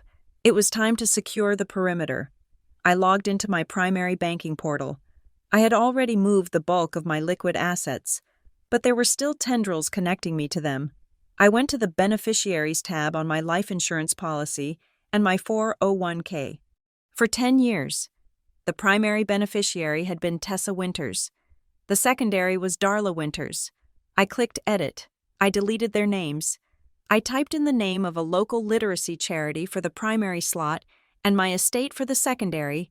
I confirmed the change. The screen flashed, Success. It was a sterile digital action, but it felt like cutting an umbilical cord. I was worth more to them dead than alive, and I had just removed the incentive. Next, the passwords. I went down the list: Netflix, Hulu, Amazon Prime, Spotify, the shared family cloud storage. I changed every single password to a randomly generated string of 20 characters. Within 3 minutes, my phone lit up with a text from Tessa. Did you seriously change the Netflix password? I am trying to distract myself from the hell you caused and the TV won't log in. You are so petty. I didn't reply. I just took a screenshot. Then came the message from my father. It wasn't a voicemail. It was a text, short and lowercase, written by a man who typed with one finger. Brooke, please, can we just have one more conversation? Your mother is a mess. I just want peace. We can fix this without lawyers. I looked at the screen. I loved my father. I did. But I finally understood that his passivity was not a victimless crime. He wanted peace, but he wanted peace at my expense. He wanted me to absorb the chaos so he didn't have to feel the wind. I typed my response. I kept it clinical. I kept it safe. Dad, I love you, but the time for conversation is over. I am communicating via email only from now on, so there is a written record. Please do not come to my new address. I will not open the door. If you need to discuss the move-out logistics, email me. I hit send. He replied instantly. I don't have your new address. I didn't reply to that. That was the point. The next morning, I unleashed Renee. We met via video conference at 8 o'clock. She looked fresh and predatory. Did they vacate? She asked. No, I said. They are digging in. Tessa is posting sob stories, and Mom is leaving voicemails invoking the ghosts of my ancestors. Standard operating procedure, Renee said. I am sending the letter today. The letter was not a friendly reminder. It was a formal notification regarding the fraud. Renee had drafted it to include the specific statutes regarding wire fraud and identity theft. We are putting them on notice, Renee explained. We are telling them that we have the IP logs from the lender. We are telling them that we have the forged lease. We are offering them a deal. If they vacate the property in 30 days and leave it in good condition, we will not file a criminal complaint with the district attorney. If they stay, or if they damage the property, we file the police report. Send it, I said. And regarding the fiancé? Renee asked. Mason? He is a victim, I said. But he is also a witness. Leave him out of the threat letter. I will handle him. I didn't have to wait long. Mason emailed me 2 hours later. Subject: please explain. Brooke, I am staying at a motel. I don't know what is real anymore. Tessa says you are lying about the rent money. She says she was putting it in a savings account for the nursery, and you are just confused. She says the loan application was just an inquiry. Can you please just talk to me? I feel like I'm going crazy. I read the email twice. He was still trying to find a way to believe her. He wanted to believe that the woman he loved wasn't a con artist. I didn't write a long, emotional explanation. I didn't tell him he was a fool. I simply attached 3 PDF files. Attachment 1. Bank statements. Last 24 months. I highlighted the deposits of $1,200 from Venmo, Mason, and the immediate transfers of the same amount to Nordstrom, Sephora, and cash withdrawal. Attachment 2. The lender audit. The document showing the electronic signature for the $85,000 loan, time-stamped, with the IP address originating from the house. Attachment 3. The forged lease. The document with my name signed in handwriting that clearly matched Tessa's looping script. My message body was one sentence. The documents speak for themselves. I hit send. I never got a reply from Mason. But 3 hours later, I saw a notification on social media. Mason had untagged himself from all of Tessa's photos. That was an answer in itself. By day 4, the reality of the situation began to penetrate the fortress of denial at Whispering Pines Lane. The coming soon sign was up in the yard. I had hired a private security firm to drive by the property twice a day to ensure they weren't stripping the copper wire or selling the appliances. Tessa tried one last maneuver. It was so audacious I almost admired the sheer nerve of it. She sent me an email. The subject line was, Olive Branch. Brooke, okay. We are all emotional. I forgive you for the scene at Thanksgiving. I know you are under a lot of stress with work. Mom says we can move past this. We can't move out right now. It is impossible with the pregnancy. But I have a solution. There is a refinancing program that would lower your payments, so we wouldn't be such a burden. If you just sign the attached form, it locks in a lower rate, and we can stay for 6 more months while I get back on my feet. Then we can sell. This is a win-win. Just sign it and scan it back to me by 5. I opened the attachment. It wasn't a refinancing application. It was a quitclaim deed. It was a document that would transfer 50% of the ownership of the house to Tessa Winters for the sum of $1. She thought I wouldn't read it. She thought I would see refinance in the subject line, panic about the mortgage payments, and sign the paper to make the problem go away. She was trying to trick me into giving her half the house. My eyes locked on the screen. She wasn't trying to fix the family. She wasn't trying to reconcile. She was trying to recover access. She was trying to steal the asset before the clock ran out. I forwarded the email to Renee with a note. Add this to the fraud file. Then I replied to Tessa. I read the document. It is a quitclaim deed, not a refinancing form. Attempting to trick a property owner into signing over the deed is real estate fraud. Renee has the email. If you send me one more document that is not a move-out confirmation, I will call the sheriff. The response from Tessa was immediate and visceral. You are a psychopath. I hope you die alone in your ugly townhouse. I closed the laptop. The bridge wasn't just burned. The ashes were being scattered. But there was one loose end. My father. I knew Darla and Tessa would use him as a human shield until the very end. They would claim they couldn't move because he was too frail. They would claim I was endangering his life by forcing him to pack. I needed to offer a release valve. I needed to offer help that was humane, but could not be monetized. I sent an email to Warren. Dad, I know moving is hard on you physically. I am willing to pay for a professional moving company to pack your personal belongings and transport them to whatever new rental apartment Mom finds. I will pay the movers directly. I will not give the money to Mom. Also, I know you have appointments at the Heart Center. I am willing to drive you to those appointments personally. I will pick you up, drive you there, sit with you, and drive you home. But I will not enter the house, and I will not discuss the sale during the drive. This is the only help I can offer. No money, no co-signing, no housing. It was a test. If he really needed help, he would accept the ride. If he only wanted me as an ATM, he would refuse. The reply came 2 hours later. Your mother says we don't need your charity. She says we will figure it out ourselves. I stared at the text. It hurt. A sharp, dull ache in the center of my chest. My father had chosen his captors because they were familiar. He had rejected the hand that was offering to pull him out of the fire because he was afraid of the heat of the argument it would cause with my mother. I put the phone down. I walked to the window of my townhouse. It was raining again.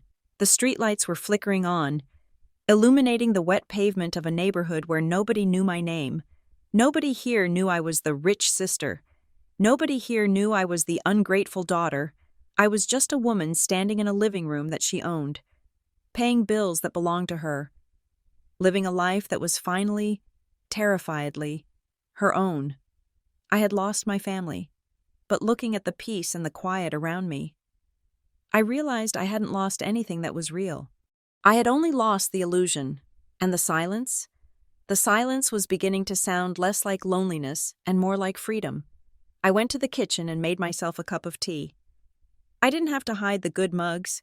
I didn't have to worry if there was enough milk left, or if Tessa had used the last drop for a latte art video. I took a sip. It was hot. It was simple. Then, my phone buzzed one more time. It wasn't a text. It was a Zillow alert. Status change. 4205. Whispering Pines Lane. New status. Active. The house was live. The world could see it. The clock had officially started. I turned off the phone. I didn't need to watch the countdown. I knew exactly when the explosion was coming. The final week before closing is always the most dangerous time in a real estate transaction involving narcissists.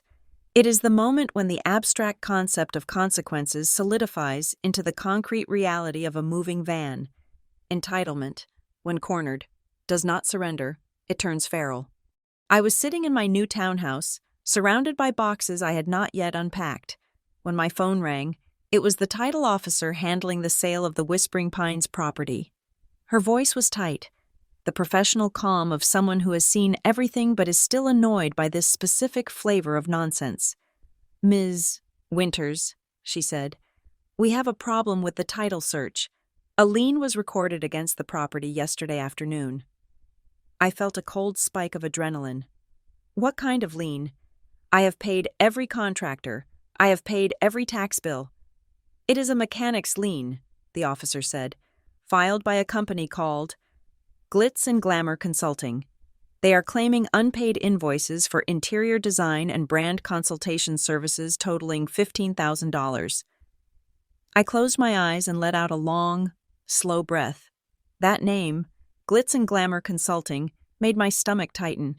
It sounded like a shell company invented by a teenager. "Let me guess," I said. "The registered agent for the company is a woman named Chloe Miller?" There was a pause as the officer clicked her keyboard. "Yes, Chloe Miller. Do you know her?" "She is my sister's best friend," I said. "She is the one who holds the ring light during their TikTok videos. It was clumsy. It was desperate. But it was effective. A lien, even a bogus one. Clouds the title.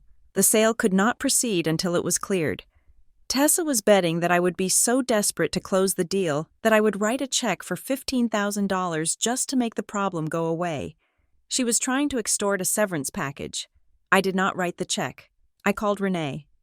"Emergency hearing," Renee said, her voice sharp with the thrill of the hunt. "We are not negotiating. We are going to scorch the earth." We were in front of a judge 48 hours later. It was an emergency motion to quiet title. Tessa did not show up. Neither did Chloe. They sent a lawyer who looked like he had graduated from law school 10 minutes ago and was deeply regretting his life choices. Renee did not waste time with theatrics. She laid the evidence out like a royal flush. She presented the deed proving I was the sole owner. She presented the affidavit showing that no contract for design services ever existed. She presented the lender audit trail from the fraud attempt 3 weeks prior. And then, she played the ace. "Your Honor," Renee said, holding up a printout. "This is a text message thread recovered from a public social media post where the claimant, Ms. Miller, explicitly asks the occupant, Ms. Winters, 'Did you file the paper? Brooke will have to pay us to get rid of it. This proves coordination to defraud.'" The judge looked at the text message. He looked at the young lawyer. "This lien is expunged immediately," the judge ruled. slamming his gavel with a satisfying crack. "And I am referring this matter to the district attorney's office for review regarding filing false instruments." The trap had snapped shut. But not on me. The sale proceeded. The buyers were a nice young couple with a golden retriever who actually paid their own bills. They didn't walk away. They wanted the house, bad vibes and all. The closing was scheduled for Friday at 10 in the morning. I arrived at the title company office 15 minutes early. I expected to be alone. I expected to sign the papers, hand over the keys, and walk into the rest of my life. But when I walked into the lobby, they were there. Tessa was wearing sunglasses indoors, sitting with her arms crossed over her chest. Darla was flipping through a magazine. Looking nervous, Mason was standing by the window, staring at the parking lot. They looked up when I entered. Tessa lowered her sunglasses.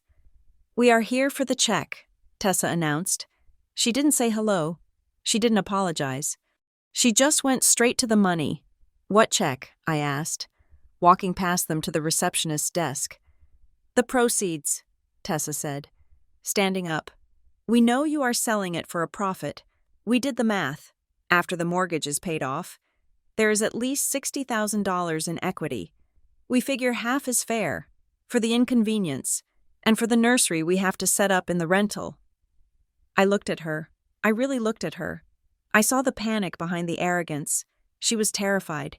She had no savings, 3 babies on the way, and her primary income source, me, was cut off. But instead of asking for help, she was demanding a ransom. "There is no check for you, Tessa," I said. "Mom said you would be reasonable," Tessa spat. "We are family. You can't just keep all the money." "I can," I said. "And I will." Renee stepped out from the conference room. She was holding a thin blue folder. She walked over to Tessa and handed it to her. "This is not a check," Renee said pleasantly. "This is a formal notice from the district attorney regarding the fraudulent lien you attempted to file. And this is a final accounting of the monies you misappropriated from Mr. Mason over the last 2 years. If you attempt to contact Ms. Winters again for financial purposes, we will proceed with the criminal complaints." Tessa stared at the folder. Her hands shook. "You are bluffing," she whispered. "Try me," I said. Mason turned from the window. He walked over to the group. He looked at the folder in Tessa's hand. He looked at the woman he was supposed to marry. "It never stops, does it?" Mason asked. His voice was hollow. "Even now, even at the closing table, you are still trying to run a scam." "I am fighting for us," Tessa shrieked. "Why don't you get that? I am doing this for our family." "You are doing this for you," Mason said. "I am not building a family with you. Tessa, I was just financing your fantasy, and I am done paying for admission." He took a ring out of his pocket. It wasn't a diamond. It was a simple band he had worn since the engagement. He placed it on the table next to the stack of magazines. "I am moving back to my brother's place," Mason said. "My lawyer will contact you about custody arrangements when the babies are born. But until then, do not call me." He walked out. The door chimed as it closed behind him. Tessa stood there, frozen. The audience was gone. The money was gone. The fiancé was gone. Darla finally stood up. She looked at me. She didn't look angry anymore. She looked old. "Brooke," she said softly, "how could you? He loved her." She lied to him. "Mom," I said. "She stole from him. You helped her do it. You destroyed that relationship. Not me. I just turned on the lights." Darla slumped back into the chair. Tears leaked out of her eyes. "I just wanted everyone to be happy. That is all I ever wanted. I just wanted peace." "You didn't want peace," I said. "You wanted compliance." "You were always so strong," Darla whispered. It was a confession, quiet and terrible. Tessa is weak. She needs so much help. She needs so much attention. But you could handle things. You could handle the bills. You could handle being the second priority. I trained you to be easy, Brooke, because it made my life simpler. I am sorry that it hurt you. But someone had to carry the load." The words hit me in the chest. But they didn't break skin. I had known this truth for years, but hearing her admit it, that my neglect was a strategic choice to make her life easier, was the final closure I needed. I wasn't unlovable. I was just too competent to be worried about. I am not carrying it anymore, I said. I went into the conference room. I signed the papers. My hand didn't shake. I handed over the keys. The wire transfer was confirmed. The debt was gone. The house was gone. I walked back out to the lobby. Tessa was sitting on the floor, crying into her hands. Darla was staring at the wall. I stopped in front of them. I had one last piece of business. "Where is Dad?" I asked. "In the car," Darla said dully. "He couldn't watch." "Tell him this," I said. "I have set up an account with a medical transport service. It is prepaid for 1 year. It will take him to all his heart appointments and bring him home. The drivers are instructed not to stop at the bank or the grocery store. It is for medical transport only." I looked at Tessa. "The account is locked," I said. "You cannot cash it out. You cannot use it for Uber Eats. It is for Dad, and Dad only. That is the only thing I am giving you." "Brooke," Darla started, reaching out a hand.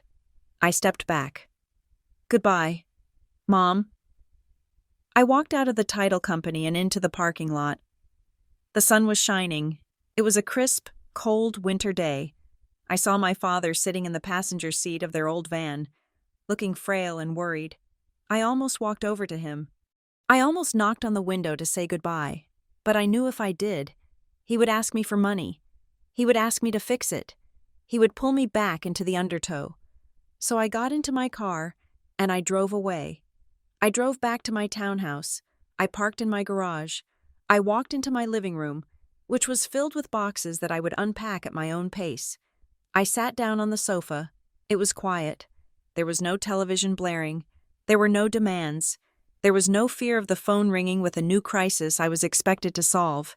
For the first time in 30 years, the silence didn't feel like loneliness.